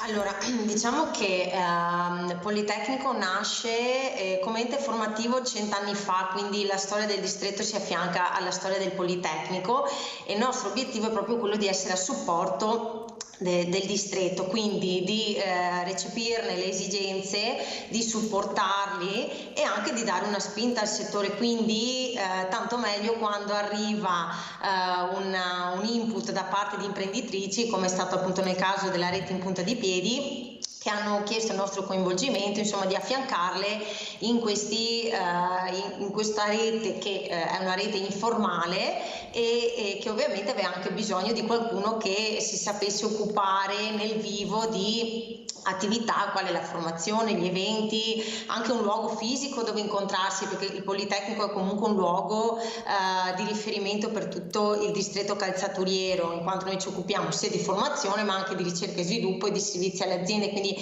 è un po' un punto centrale di incontro tra tutte le aziende. Ecco perché il nostro grande piacere e interesse nel partecipare a questa rete, in quanto siamo anche appunto di supporto a tutte le attività che vengono realizzate, quindi agli eventi, ai momenti di formazione e informazione. Sicuramente ciò che vede noi particolarmente interessati in questa tipologia di incontri è le grandi potenzialità che si possono dare ai partecipanti. Faccio un esempio ai workshop o ai seminari, in quanto su certi temi manca molta informazione, non solo formazione, quindi anche proprio rendere partecipi e consapevoli dagli imprenditori ai dipendenti su certe tematiche come quelle che Alessandra poco fa ha menzionato in relazione alla sostenibilità nel settore calzaturiero. È ovvio che noi poi entriamo subito in ambito della formazione, quindi il nostro obiettivo principale è formare su tutti i possibili ambiti di interesse e tutti i possibili interessati al settore per i temi di pertinenza. Quindi riallacciandomi alla domanda, la grande esigenza che si sta vivendo in questo ultimo periodo, soprattutto post-Covid, e che non è più un'esigenza ma una vera e propria emergenza, è la necessità di reclutare personale formato soprattutto in ambito produttivo. Parliamo di un distretto che ha più di 500 aziende dell'intera filiera, perché comunque la creazione della calzatura è un processo molto corposo e complesso, e impiega più di 10.000 addetti, ma fortunatamente, dico io, c'è stato un grande rimbalzo post-Covid che ha portato quindi a una grande richiesta di produttività. E dall'altro, parallelamente, stiamo anche vivendo un periodo in cui ci sarà una forte fuoriuscita dal mondo del lavoro di quelli che noi chiamiamo i senior, quindi i tecnici super specializzati che andranno meritatamente in pensione, quindi c'è una grande esigenza di personale da inserire in produzione. Le aziende ricercano quotidianamente e noi siamo qui pronti a formarli e supportare le aziende nell'inserimento. Di che professionalità c'è bisogno? Lei diceva appunto il settore della calzatura, i processi produttivi sono molto ampi, no? Quali sono le professionalità di cui avete più fame in questo momento? Assolutamente, direi quasi della parte fondamentale, che è quella di creazione del prodotto, quindi parliamo di tutti gli addetti alla produzione, dal taglio all'orlatura, al montaggio, al finissaggio, quindi proprio le persone che con le proprie mani e anche con le strumentazioni tecnologiche, perché ovviamente ormai anche se parliamo di artigianalità, che è l'aspetto fondamentale, anche secondo me quello più emozionale del settore, ovviamente le aziende al giorno d'oggi sono anche tecnologicamente avanzate, quindi oltre alla formazione sul processo noi diamo anche sempre una formazione sulle tecnologie, quindi sicuramente questi sono i processi fondamentali. È anche vero che è sempre più importante dare nozioni e pillole legate all'approccio sostenibile, perché pensiamo sicuramente gli addetti alla produzione si occupano di operare nelle diverse fasi di creazione di una calzatura. È anche vero che la sostenibilità va a impattare su tutti i processi e su tutti i materiali, quindi anche chi ci lavora deve essere consapevole e a conoscenza di cosa sta facendo in questo ambito. Senta, torno da lei Alessandra per un'ultima domanda. Oggi abbiamo sentito parlare di rincari, di costi, di inflazione, ma anche proprio rincari di materie prime nella produzione. Anche il settore della calzatura ha subito questi aumenti, e come si riescono, lo chiedo ad un'imprenditrice, a non far ricadere in toto sul consumatore, perché insomma di scarpe non si può fare a meno, magari di scarpe di lusso sì, ma di scarpe no.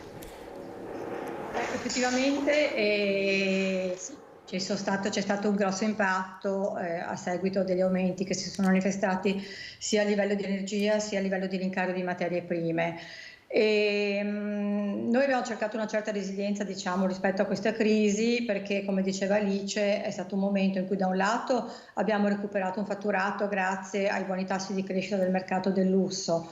Però, ciò nonostante, la marginalità si è abbassata in maniera sostanziale appunto a causa proprio di queste nuove criticità che sono piuttosto impattanti, come appunto dicevamo la crisi energetica, la situazione del credito, la spinta inflazionistica, che stanno drenando delle risorse che invece servirebbero non soltanto per l'attività operativa, ma anche per effettuare degli investimenti che sono improrogabili, insomma.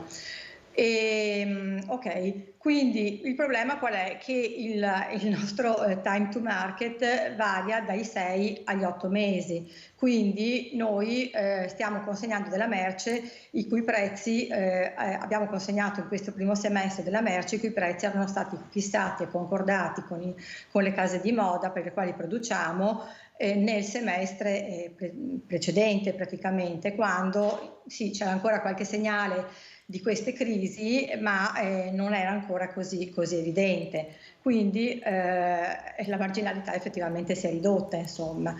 Poi lo stesso, i nostri prodotti vengono acquistati principalmente da clienti stranieri che percepiscono la problematica, ma sicuramente non sono disponibili a rivedere condizioni di fornitura e listini prezzi che sono già stati approvati dal loro merchandising. E quindi il problema appunto è che mentre dall'altra parte i prezzi di componenti e di materie prime cominciano a crescere in tempo reale e vengono aggiornati in tempo reale. Quindi tutto questo appunto... Export, Alessandra, le chiedo questo perché so che l'export è un po' insomma il punto di forza del nostro paese, del nostro settore produttivo. Come siamo messi? Cioè il distretto della calzatura, della Riviera del Brenta è ancora così forte, è ancora così identitario? Beh, indubbiamente sì, il distretto ha la sua specificità nel fatto che quasi la totalità delle calzature griffate presenti sui mercati mondiali sono totalmente prodotte e in parte anche ideate nei calzaturifici della zona, con una produzione che rappresenta, mi sembra, circa il 20% del sistema calzaturiero nazionale e con esportazioni che si muovono intorno al 90%. Quindi nel settore appunto la produzione di circa 22 milioni di paia, che il 90% dei quali va all'export, e qui appunto capiamo quelli che sono i numeri e il potenziale del distretto. Con la guerra in Ucraina abbiamo perso mercato, secondo lei? Sì, indubbiamente la Russia e l'Ucraina erano dei mercati di riferimento molto importanti per il nostro settore. C'era già stato un primo calo, diciamo, dopo la crisi del 2014 con l'invasione della Crimea, tale per cui alcune aziende avevano fatto un passo indietro proprio perché avevano cominciato a comparire le prime sanzioni e le prime difficoltà anche nell'incassare i pagamenti, eccetera, insomma. So che il nostro distretto è sicuramente meno esposto rispetto ad altri distretti italiani, però comunque è un'opportunità in meno che le nostre aziende vengono ad avere. Grazie Alessandra Vicari per essere stata con noi. Ringrazio anche Alice Marcato, direttore del Politecnico del Calzaturiero. Alice, grazie, buon lavoro con In Punta di Piedi, questo distretto tutto al femminile per la Riviera del Brenta. Grazie ovviamente a voi e buon lavoro. Noi ci fermiamo, andiamo in pubblicità, siamo alle previsioni del tempo come sempre a quest'ora, quindi previsione del tempo, poi pubblicità, poi al rientro parleremo di diversi temi, dall'Electrolux all'educazione digitale con un professore qui con noi e poi in chiusura la politica. Vi aspetto.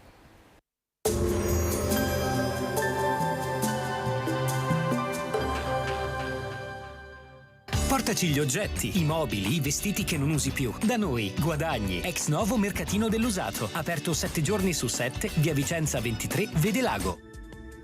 Bentrovati al meteo. La tendenza per l'inizio della settimana sarà per una persistenza dell'instabilità. Il nostro territorio ancora ostaggio della pioggia. Il dettaglio di lunedì 5 giugno. Sul Veneto l'anticiclone non riesce a farsi spazio tra le perturbazioni in arrivo dall'Atlantico. Sarà dunque una giornata variabile con temporali sparsi che via via lasceranno spazio a delle schiarite. Temperature stazionarie, minime tra 12 e 16 gradi, massime invece comprese tra i 20 e i 24 gradi. Spostiamoci ora sul Friuli Venezia Giulia. Anche in questo caso non mancheranno condizioni perturbate con precipitazioni diffuse a tratti intense. Migliorerà poi con il passare delle ore. Temperature minime sui 16 gradi, massime intorno ai 21-22 gradi. Infine diamo uno sguardo al Trentino Alto Adige, dove avremo ben poche novità. In cielo si alterneranno sole e nubi accompagnate da rovesci anche temporaleschi. Temperature minime intorno ai 13 gradi, massime sui 22-23 all'incirca. Dal meteo per ora è tutto, vi auguro un buon proseguimento in nostra compagnia.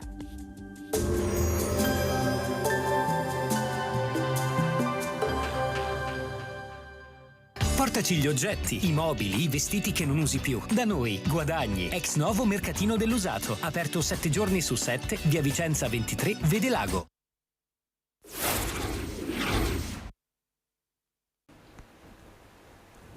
Prima edizione di Antenna 3 Nord-Est, ancora buongiorno, ben ritrovati a tutti voi, tanti temi dalla cronaca al tema ambientale. Abbiamo parlato con Andrea Ferrazzi, Associazione per la nuova rubrica dedicata appunto all'ambiente e alla sostenibilità che andrà in onda su Antenna 3 a partire da venerdì alle ore 13. Poi il settore del calzaturiero con la svolta green della Riviera del Brenta e torniamo e continuiamo ad occuparci di lavoro con il prossimo collegamento. Per noi c'è Enrico Botter, segretario della FIOM della CGIL di Treviso. Enrico, buongiorno. Buongiorno a tutti. Segretario riconfermato, buongiorno, ben ritrovato. So che tra circa mezz'ora lei sarà in Electrolux per continuare la trattativa legata ai nuovi piani di produzione. Noi stiamo continuando a parlare prima con la direttrice del Politecnico del Calzaturiero, si parlava di mancanza di professionalità, insomma di tutte quelle professionalità che nel mondo del lavoro oggi nel nostro paese mancano. Con Electrolux invece si parla di nuove commesse, quindi di un investimento per il quale però serve, come dire, avere un occhio di riguardo, serve la presenza del sindacato. Come sta andando la trattativa e come la imposterete? Come ricordava, la trattativa è già partita lo scorso 30 di maggio. Oggi ci incontriamo nuovamente con tutto il coordinamento sindacale a Mestre per provare a portare avanti questa discussione. Per noi fondamentale, per noi importantissima, perché stiamo parlando di un investimento pari a 110 milioni di euro che va a sommarsi a quello del 2019 per 130 milioni di euro di investimento. Con la trattativa che facevamo nel 2019, che portò a un accordo importante, furono messe a terra, furono industrializzate e si stanno portando avanti i processi di industrializzazione del nuovo prodotto, insomma le due nuove linee Genesi. Adesso si parla di una terza ulteriore linea per provare a estendere gli effetti positivi della transizione tecnologica anche ai prodotti non più soltanto di alto di gamma ma anche ai medio-basso di gamma.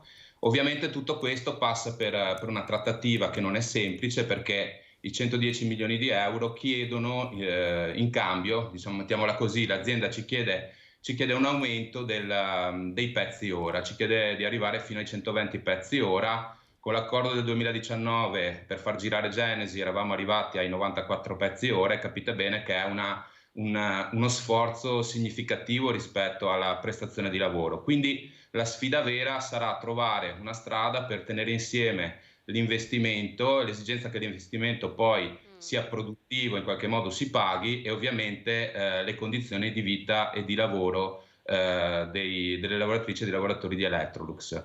E ovviamente... Prego. No, mi scusi Enrico, perché poi i lavoratori oggi hanno a che fare con un'inflazione galoppante, no? Allora sì, è vero, ci sono stati degli aumenti salariali, ma non riescono a coprire davvero i dati dell'inflazione, l'aumento dei costi della vita. Diciamo che abbiamo bisogno di tenere in tiro le produzioni per mantenere posti di lavoro e occupabilità. Ovviamente quello che non possiamo permettere è un impoverimento delle lavoratrici e dei lavoratori, quindi il tema dell'inflazione e il tema dell'aumento dei prezzi sta mettendo in grande difficoltà tutto il mondo del lavoro, le lavoratrici e i lavoratori, che noi, a differenza delle imprese, non possono esercitare appunto la leva dell'aumento dei prezzi per gestire l'aumento dei costi, e quindi noi ci troviamo profondamente esposti.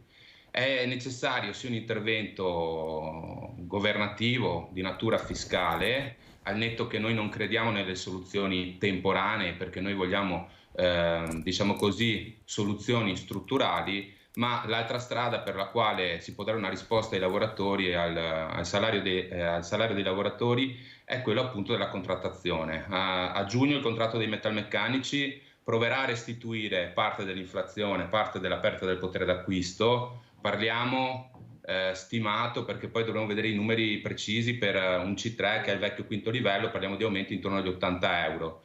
Ovviamente è un segnale quello del contratto nazionale, ma è necessario, insieme al contratto nazionale, poi redistribuire la ricchezza che si produce all'interno delle nostre aziende attraverso appunto la contrattazione collettiva aziendale, perché una leva importante per dare una risposta al salario e alle retribuzioni dei lavoratori è proprio quella della contrattazione aziendale, che è proprio il core business, diciamo così, dell'attività sindacale, perché per noi è fondamentale, imprescindibile.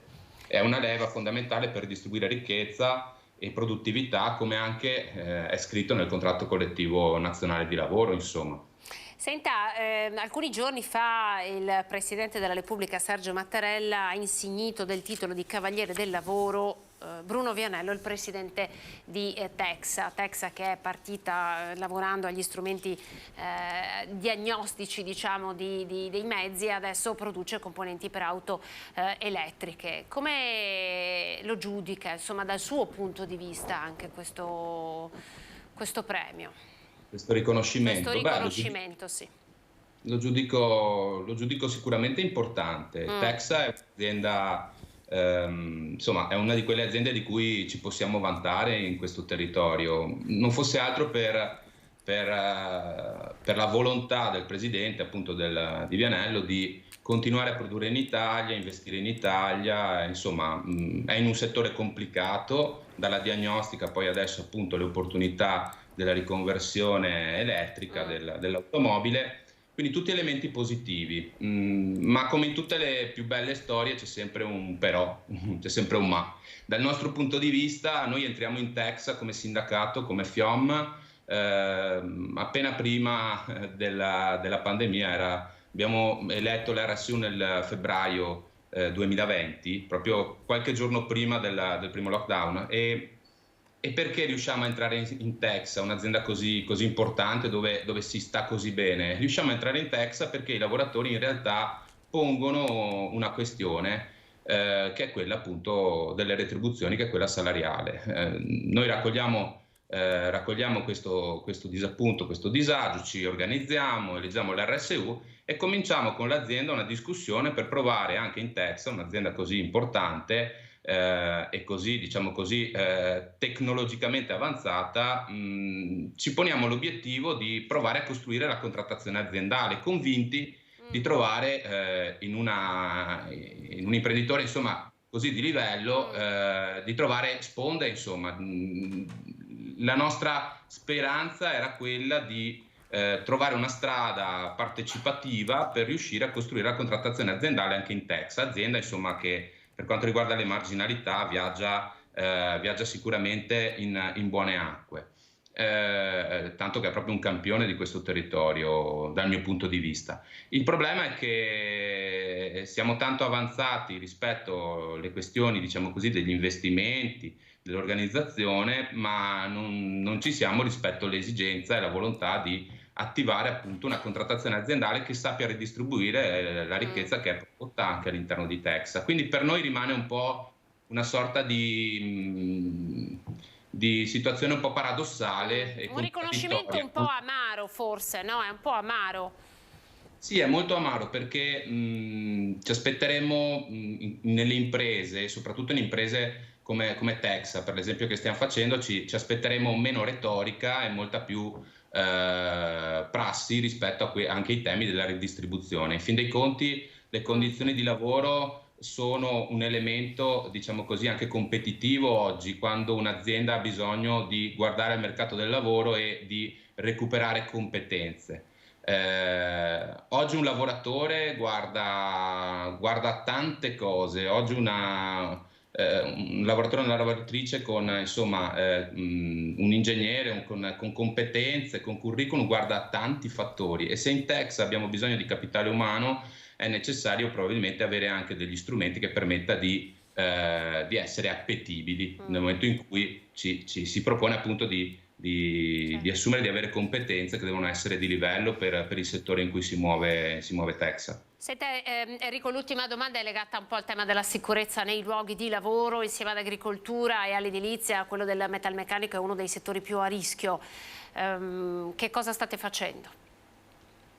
Io parto da un dato. In questi giorni guardavo i dati dell'osservatorio sulla sicurezza di Vega Engineering, che appunto poi sono i dati che possiamo recuperare anche da INAIL, però la loro analisi è molto interessante perché ci dice che il Veneto e Treviso insomma sono regioni dove l'incidenza degli infortuni e soprattutto degli infortuni mortali sia sul lavoro che in itinere è altissima. Siamo al secondo posto. Il dato di fine 2022 diceva più di 1000 decessi sul luogo di lavoro o nel viaggio casa-lavoro, e nel primo quadrimestre siamo al secondo posto con 29 decessi. Io credo siano dati impressionanti, a maggior ragione se pensiamo a tutte le iniziative che sono state fatte anche in questi ultimi anni, anche nei confronti della regione Veneto, e rispetto a quell'esigenza primaria di mettere nelle condizioni di poter controllare un territorio importante su un piano produttivo come il nostro, mettere gli enti, le istituzioni come lo SPISA, l'ITL nelle condizioni di poter lavorare al meglio. Quindi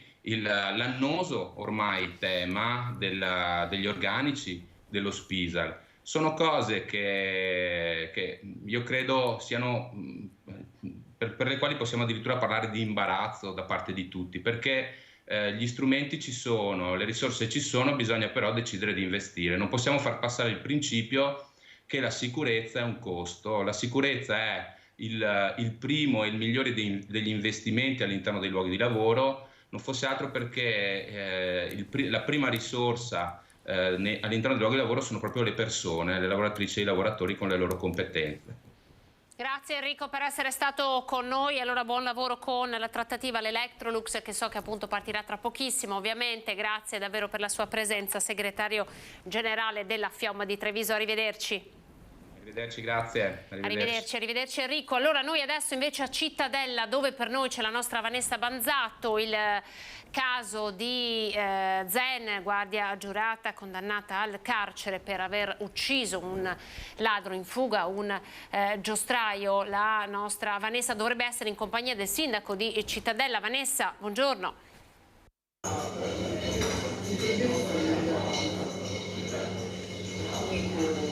Sì, buongiorno, mi trovo assieme al sindaco di Cittadella Luca Pierobon, perché quanto è accaduto alla guardia giurata, che è stata condannata pesantemente per aver sparato a un giostraio, sta sconvolgendo davvero l'opinione pubblica, tanto che dice lui stava facendo il suo lavoro, stava cercato di salvare delle vite, visto che sono partiti anche dei proiettili, e è stato condannato pesantemente e adesso addirittura c'è una mobilitazione generale che parte proprio dalla politica e anche dalla gente. È un momento sicuramente difficile, un momento difficile per Massimo, ma anche per la sua famiglia, quindi bisogna distinguere i due ruoli come amministrazione comunale. Saremo sicuramente vicini a Massimo e alla famiglia perché il momento penso sia veramente complicato. E poi è chiaro che però non può finire così, non possiamo permettere che una brava persona che semplicemente stava facendo il proprio lavoro per guadagnare lo stipendio, per mantenere la propria famiglia, si trovi a dover scontare 9 anni. E chiaramente noi ci muoveremo all'interno della legalità, cioè rispettando tutte le leggi, però già dai primi avvisagli ci sono tantissime persone che non condividono quello che è stato deciso. Probabilmente inizieremo con una raccolta firme, ma se facessimo questa raccolta firme in tutta Italia probabilmente raccoglieremo milioni di firme. È chiaro che però oggi non è una questione di farsi pubblicità o cercare di attirare attenzione sul caso. Oggi dobbiamo tentare di far sì che Massimo riesca a uscire il prima possibile e quindi bisognerà parlare con le istituzioni, parlare con chi è deputato a fare scelte di questo tipo o interventi di questo tipo affinché Massimo riesca ad uscire, a fare i servizi sociali, a cercare insomma che ritorni a fare una vita quasi normale, anche perché ricordiamo Massimo non è un delinquente, Massimo è una persona che lavora, una brava persona che stava semplicemente facendo il proprio lavoro e quindi è chiaro che trovarsi a dover tutelare una persona che fa il proprio lavoro e invece qualcun altro ha difeso chi delinque, è chiaro che la cosa stride in maniera pesante. C'è chi ha detto addirittura pare ci siano diversi tipi di giustizia, una giustizia di serie A e una giustizia di serie B. Ma io non entro nel merito di cosa abbiano deciso i giudici. Da quello che si legge nei giornali sembra che comunque nel processo di Cassazione qualcosa che il pubblico ministero abbia chiesto non sia stata ascoltata, quindi anche questo fa un po' pensare. Noi però oggi dobbiamo occuparci di Massimo. La sentenza è arrivata, non pensavo fosse così nel breve, non pensavo soprattutto fosse una sentenza di questo tipo, ma non pensava neanche Massimo. Oggi bisogna cercare di lavorare per raggiungere un risultato. Sono finiti i tempi delle chiacchiere, oggi bisogna muoversi. Bene, io ringrazio il sindaco di Cittadella Luca Pierobone e ricevo la linea allo studio.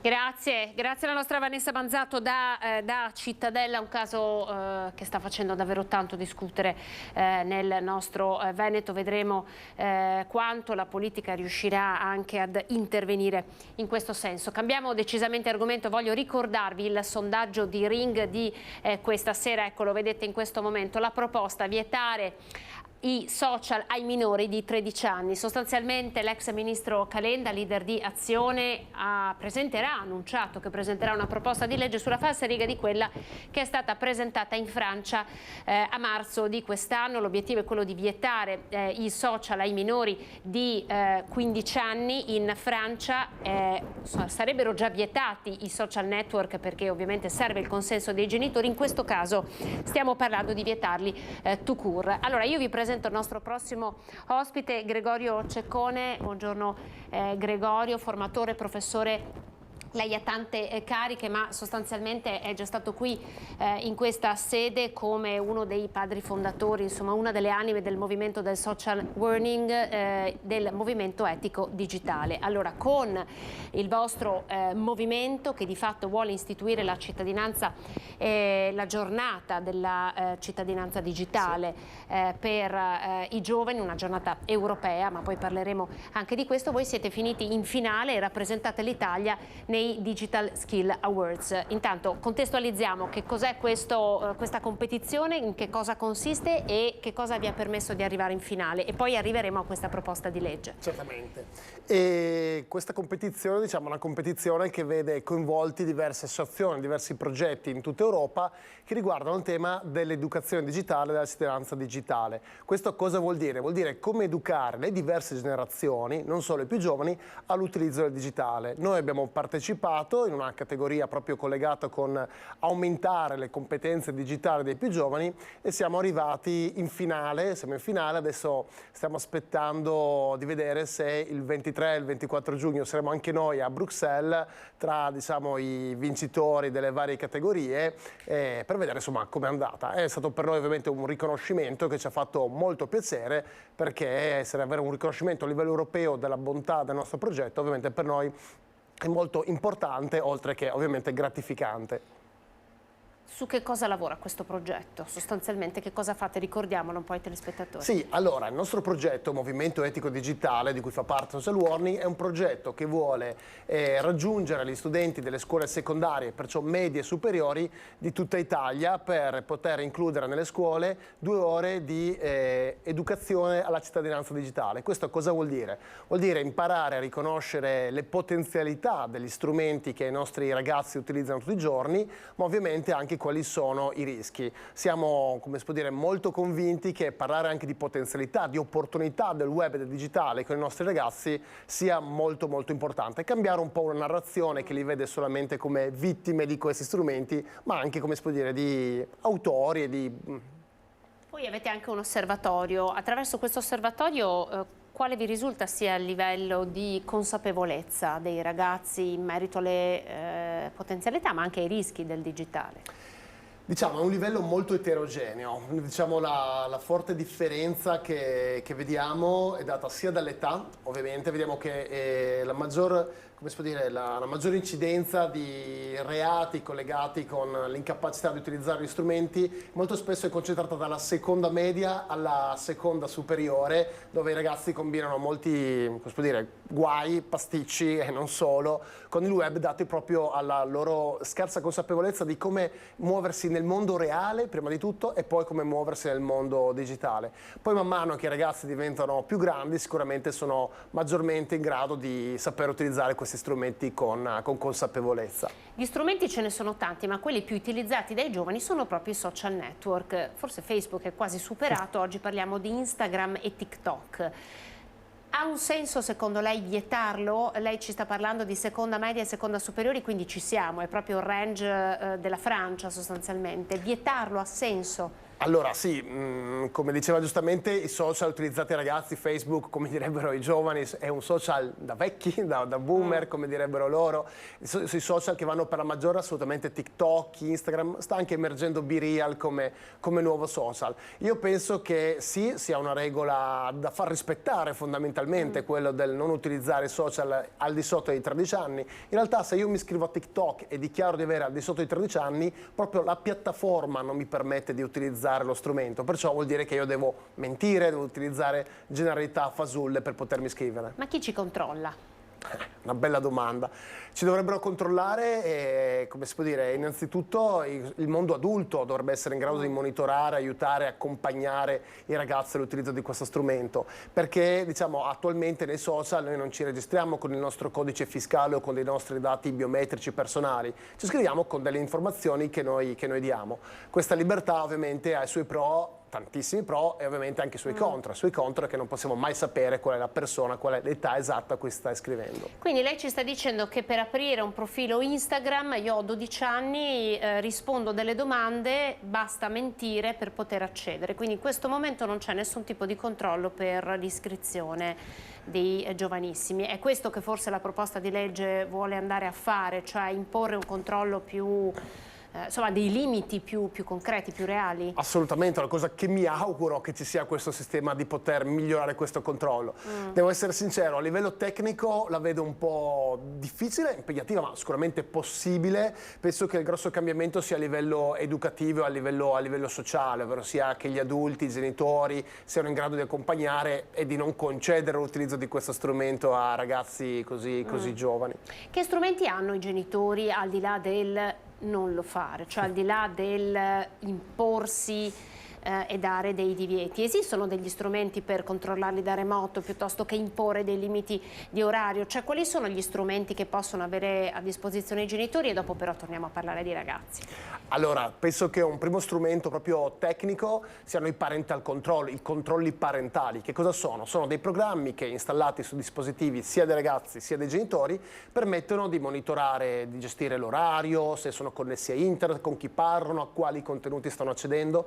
Sono dei programmi, delle app, alle volte gratuiti, come quella Family Link di Android, diciamo delle più conosciute. Poi ce ne sono anche altre a pagamento, ma diciamo esistono strumenti. Ovviamente è difficile utilizzarli, non è sempre facile, soprattutto funzionano fino ai 13-14 anni. Dopo dovremmo aver lavorato sulla relazione, sul dialogo con i nostri figli. Ecco, allora, come vengono utilizzati questi social network dai ragazzi che hanno 13-14 anni? Che cosa fanno con questi social network? Cosa vi raccontano poi quando entrate nelle loro classi? Allora, secondo me c'è un grande cambiamento avvenuto in questi ultimi anni, cioè i ragazzi producono molto meno contenuti. Noi abbiamo paura di cosa i ragazzi stanno pubblicando online, ma in realtà i ragazzi e le ragazze che pubblicano sono molto meno, sono molto di più gli adulti che pubblicano su Instagram, su WhatsApp, e i ragazzi fondamentalmente condividono informazioni, parlano, dialogano, condividono pettegolezzi. Alle volte sì, però alle volte hanno questa idea, diciamo, molto infelice di riportare online magari alcune bravate che fanno nel mondo reale. Tematiche come il cyberbullismo, il sexting, sono tematiche che noi trattiamo sempre di più con i ragazzi, perché a volte non c'è veramente la consapevolezza, e condividere una foto anche in un gruppo WhatsApp equivale a condividerla sul proprio profilo Instagram. Allora, voi entrate nelle scuole e l'obiettivo è, oltre a questa giornata della cittadinanza digitale, è in qualche modo provare a far entrare la cittadinanza digitale, la digitalizzazione come vera e propria materia scolastica, no? All'interno delle scuole. A che punto siamo per questo tipo di innovazione sostanzialmente nei programmi formativi? Allora, diciamo, da parte nostra una cosa positiva è che abbiamo avuto sempre più richieste, anche perché gli interventi che facciamo sono a titolo gratuito per le scuole. Facciamo questo format di un paio d'ore. In Italia, diciamo, si sta muovendo qualcosa da diversi anni. Abbiamo avuto anche la possibilità di incontrare il ministro Valditara e di portare anche lui i nostri progetti e le nostre iniziative. E c'è un forte interesse. Ovviamente è difficile riuscire, come si può dire, a mettere a regime, a sistema, un cambiamento, un'innovazione così importante nel sistema scuola, però sono convinto che non è una questione del futuro, ma è un'esigenza del presente, e lo vediamo quotidianamente. Quali sono le domande che vi fanno i ragazzi quando entrate in classe? Diciamo, le domande che sono più spesso i ragazzi ci fanno sono anche come noi utilizziamo questi strumenti, come noi utilizziamo il digitale, quali sono le opportunità, poi anche delle domande molto tecniche, come si guadagna con i social, come può essere utilizzato nel mondo del lavoro. Appena capiscono che anche noi, oltre a parlare digitale, siamo appassionati di digitale, cercano di condividere le loro passioni e voler sapere, oltre ai rischi, che è giusto parlare di questo, ma quali sono anche le opportunità e le possibilità. I ragazzi hanno tanta fame di queste informazioni. Vorrei tornare per un attimo a questa proposta di legge che potrebbe far diventare illegale l'utilizzo dei social network a giovani che hanno meno di 13 anni.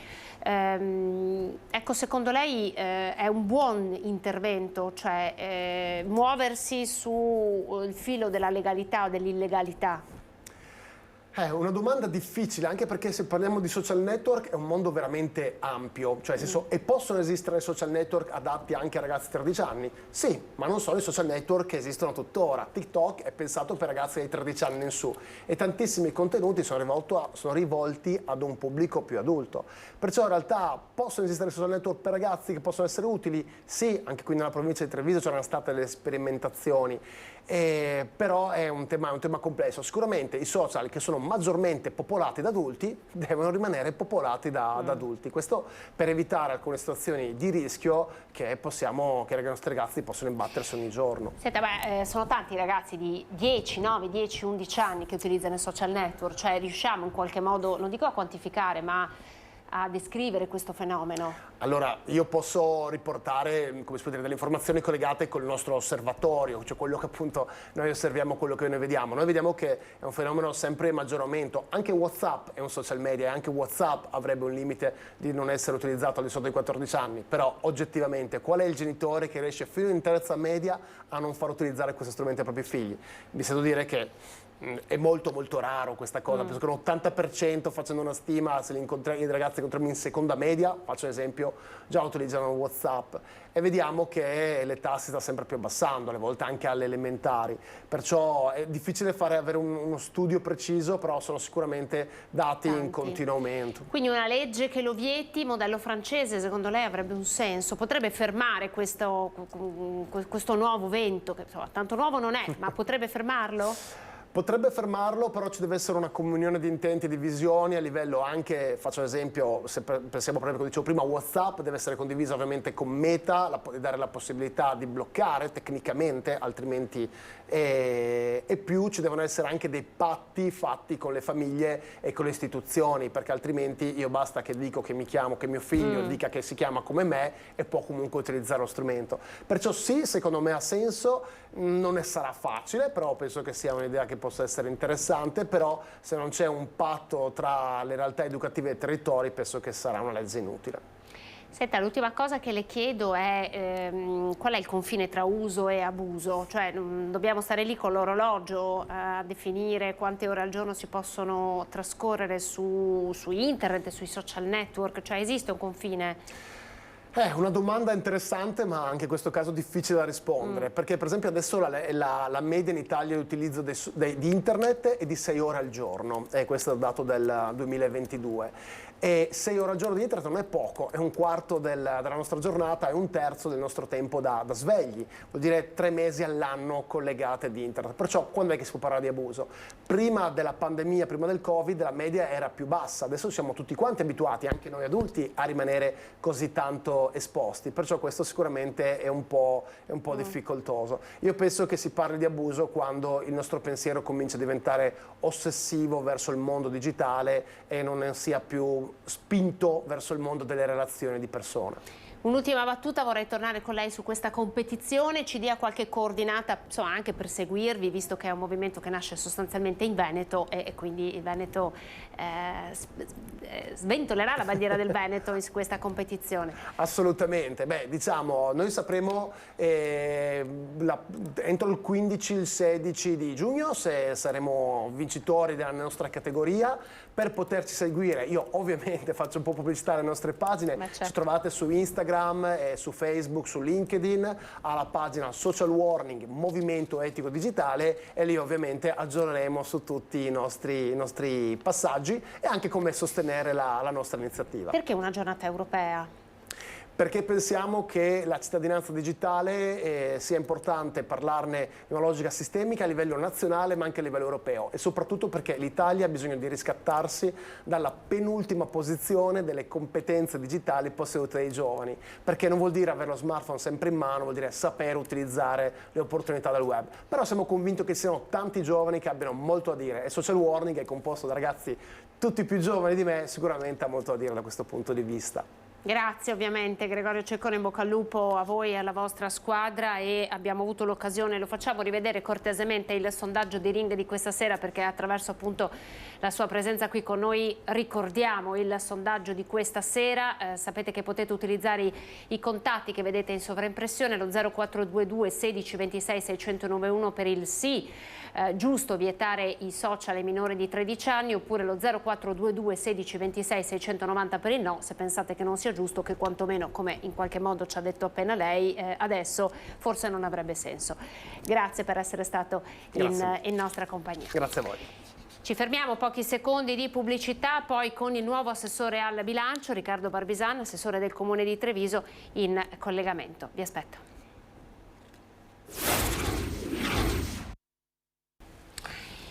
Prima edizione, ultima parte, buongiorno, ben ritrovati. I rischi dei social network con la proposta di legge che potrebbe arrivare in Parlamento, come è già accaduto in Francia. Questo è il tema del sondaggio di Ring di questa sera. Tra pochissimo con noi in collegamento Riccardo Barbisano, nuovo assessore al bilancio del Comune di Treviso. Continuiamo però a parlare di lavoro con le parole del segretario della CISL Massimiliano Paglini, che in qualche modo ricorda Mattia Battistetti. Sapete che il processo si aprirà il 3 di luglio, quindi davvero tra pochissimo. CGIL e CISL si sono costituiti parti civili, si torna a parlare di sicurezza nei luoghi di lavoro.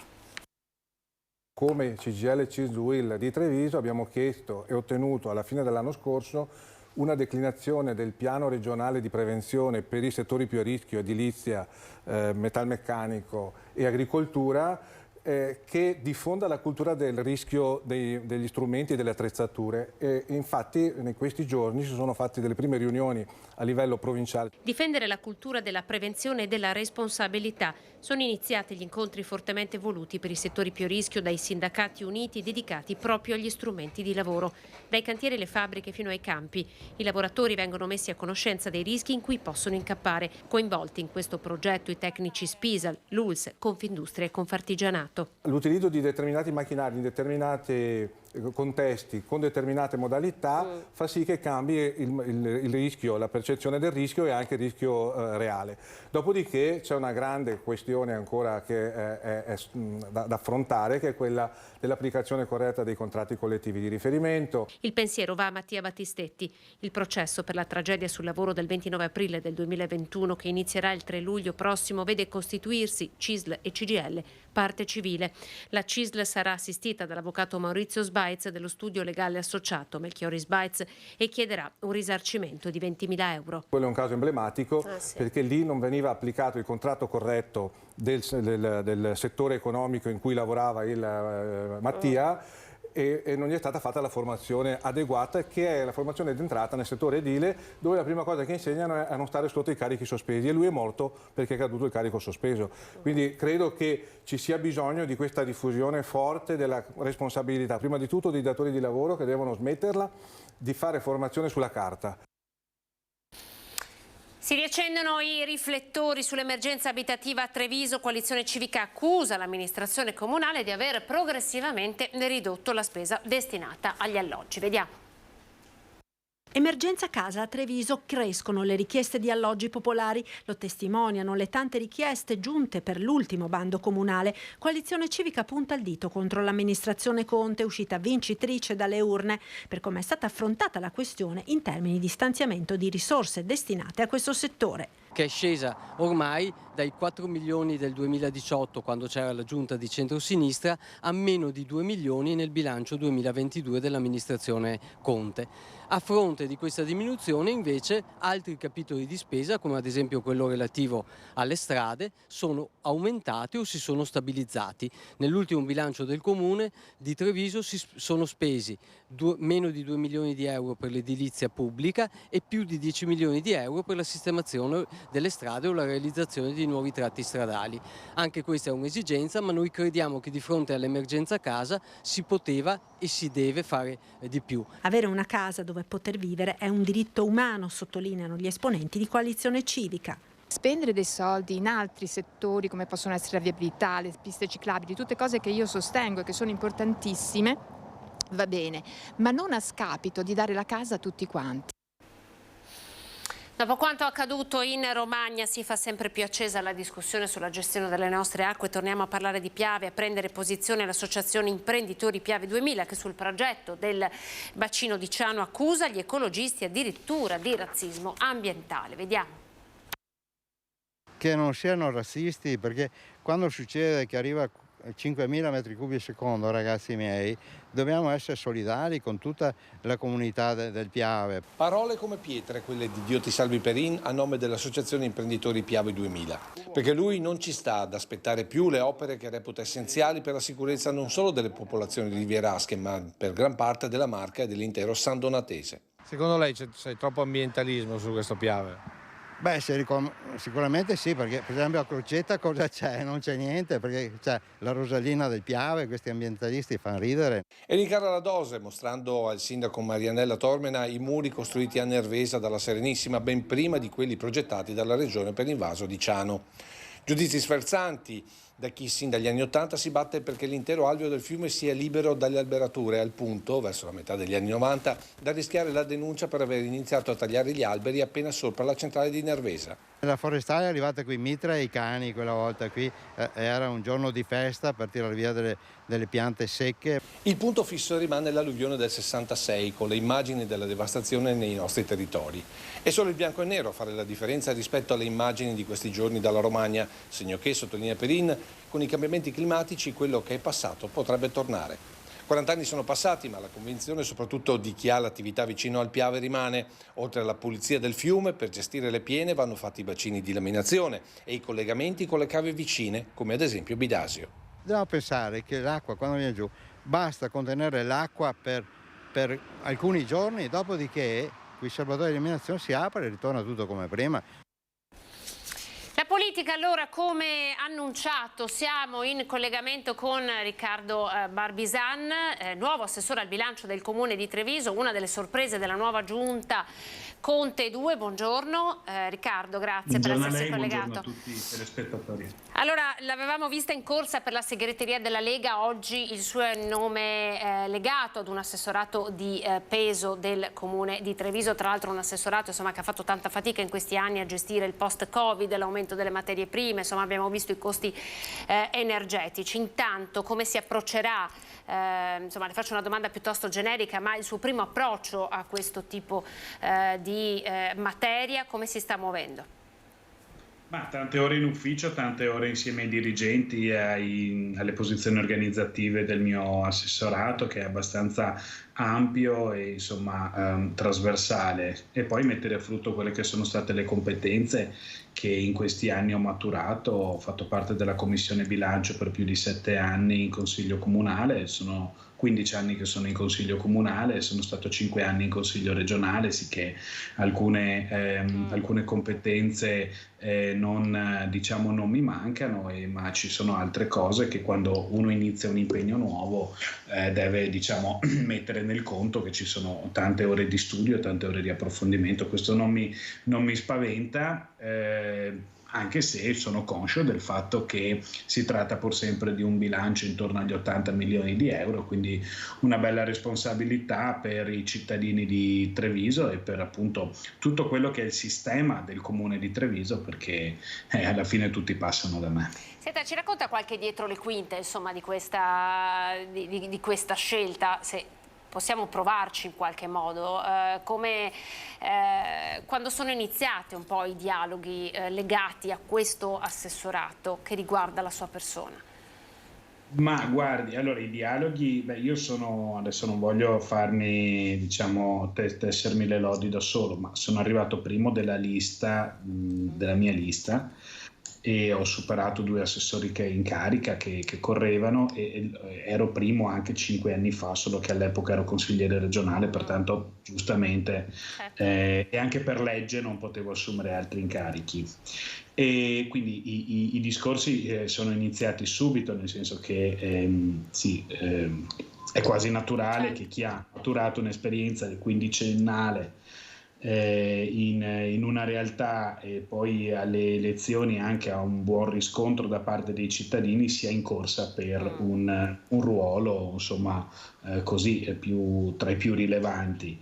E quindi fin da subito certo è che sembrava prima che dovessi andare a dirigere il consiglio comunale, e poi invece nel giro di poche ore sono stato dirottato in questo ruolo. Ma il sindaco Conte che non è nuovo a cose del genere. Ricordo la prima giunta che formò 5 anni fa e non ci furono delle sorprese anche all'epoca, non so se insomma, magari solo gli appassionati ricordano che Sandro Zampese, mio collega attuale, sembrava destinato all'urbanistica, invece andò ai lavori pubblici dopo aver diretto la commissione urbanistica per circa 15 anni della sua vita, essendo un architetto.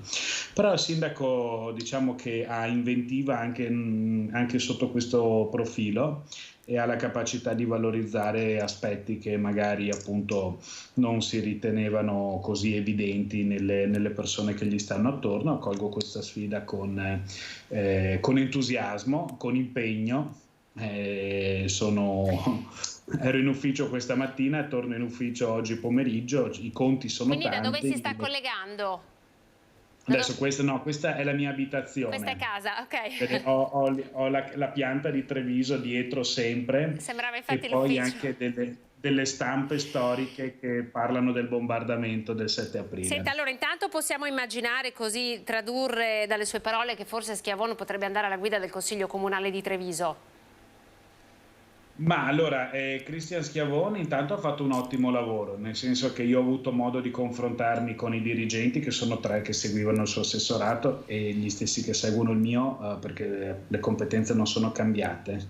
E quindi a lui va il ringraziamento da parte, mi permetto immeritatamente di farlo da parte di moltissimi cittadini trevigiani, da parte dei dipendenti e da parte di me, che trovo un assessorato in ordine, capace, reattivo, con personale motivato. Questo è anche merito dell'assessore, e conti in ordine, conti a posto, non è poco per una realtà insomma di media grandezza come il comune di Treviso. Trovo un bilancio appunto sano, e quindi questo è merito di chi negli ultimi 5 anni ha retto questo settore, quindi a lui vanno i miei ringraziamenti. E dopo, quale sarà il suo ruolo, se presidente del Consiglio Comunale o capogruppo della Lega, ruolo che ho ricoperto io fino a pochi giorni fa, questo lo deciderà lui insieme al sindaco. Certo che le sue capacità non lo metterebbero in difficoltà in nessuno dei 2 ruoli. Allora, giustamente lei diceva dovranno tutti passare attraverso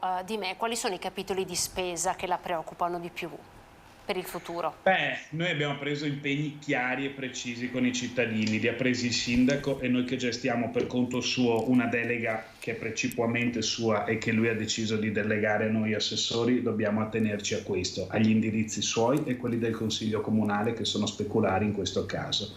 Quindi il sociale, il sindaco disse ancora pochi giorni dopo la prima elezione che la sua promessa era che nessun cittadino trevigiano sarebbe rimasto indietro, e quindi sento forte la responsabilità sul tema dei capitoli del sociale, del minimo vitale, delle rette per le case di riposo, insomma per tutto quello che è l'assistenza sociale, che ha avuto un'esplosione nei momenti del Covid e che ancora purtroppo non accenna a diminuire. Se vuole magari in un'altra occasione potrei dare dei dati più dettagliati, però ancora oggi le richieste maggiori che provengono dai vari assessorati sono quelle che riguardano il sociale che rispetto al quale diciamo non si può derogare.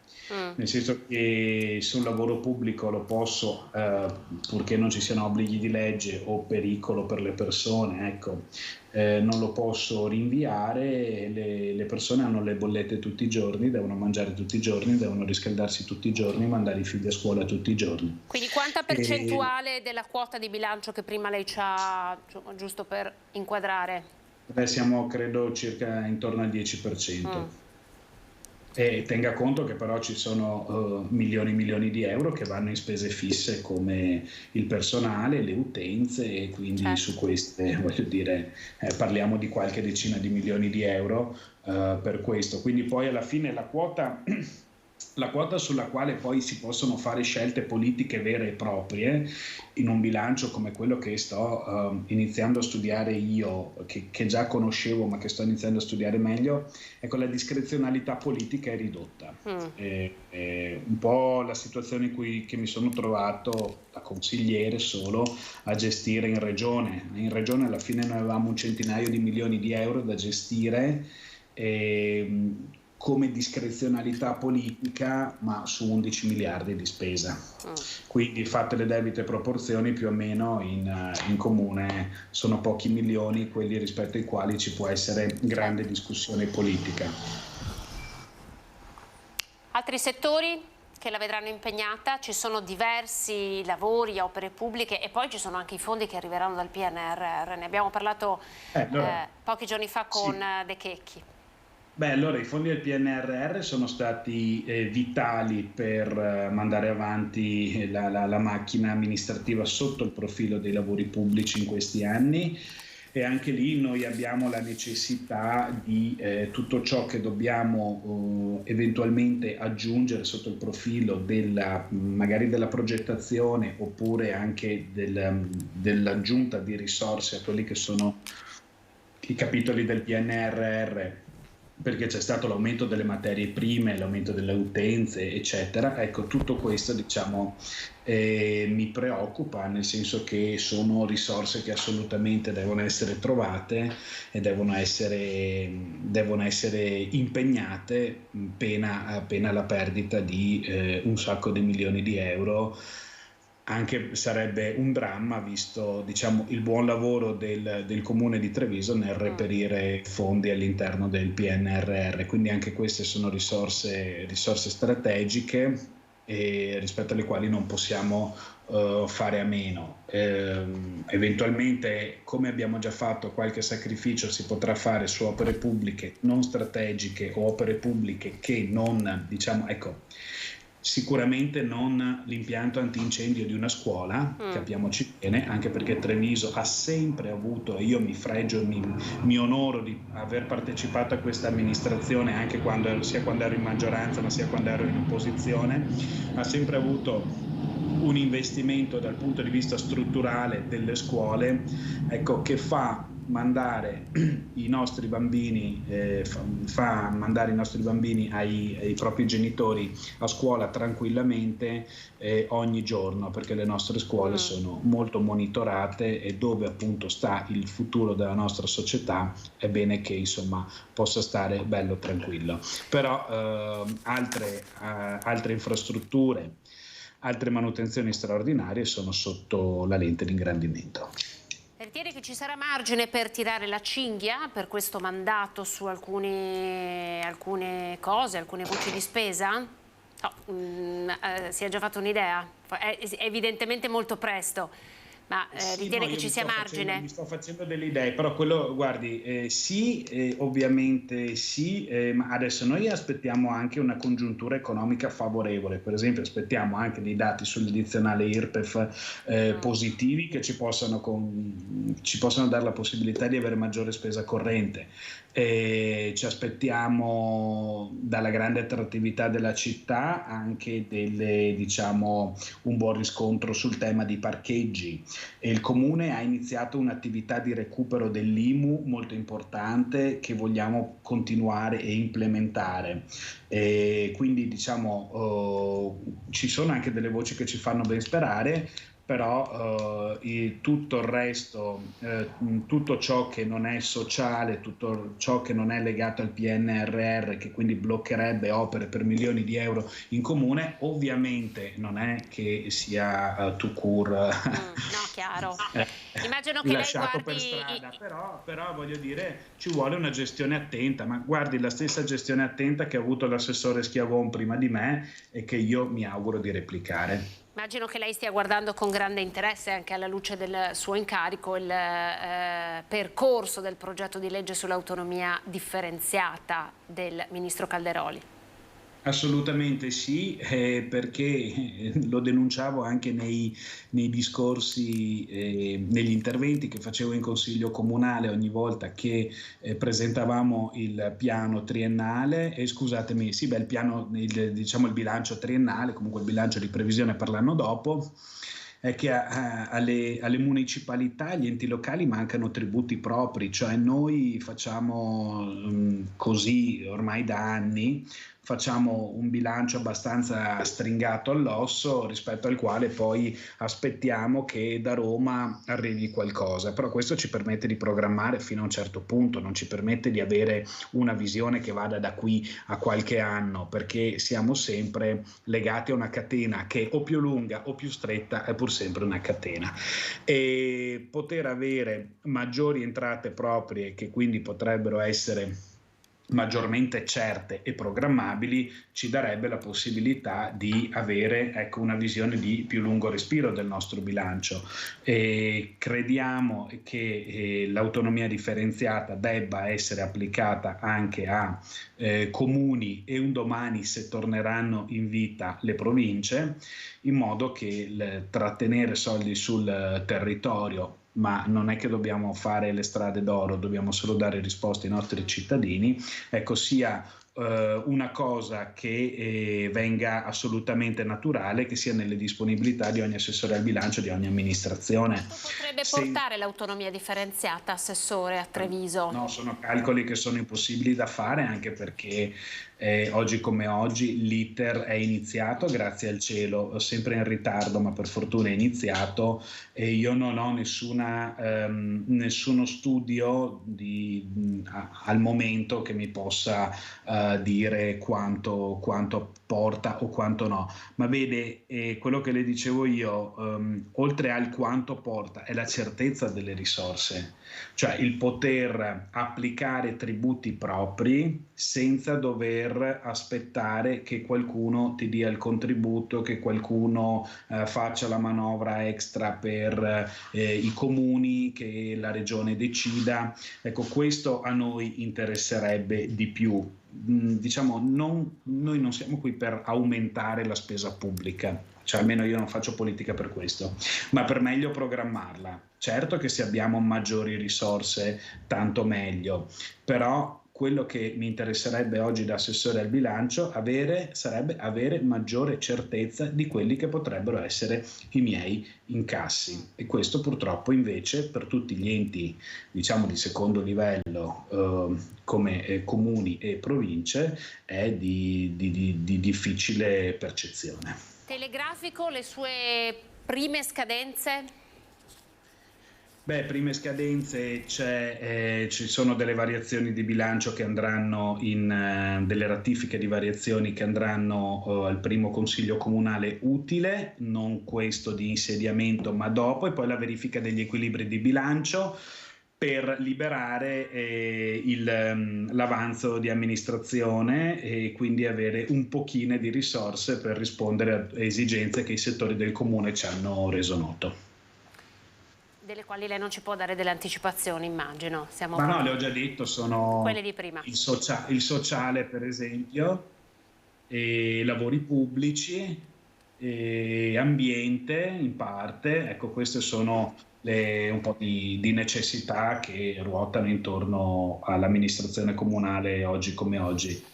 Grazie, ovviamente buon lavoro. Buon lavoro Riccardo Barbisan, buon inizio, arrivederci anche a lei e alla prossima noi siamo qui, monitoreremo così volentieri, pronti ad ascoltare le novità. Arrivederci.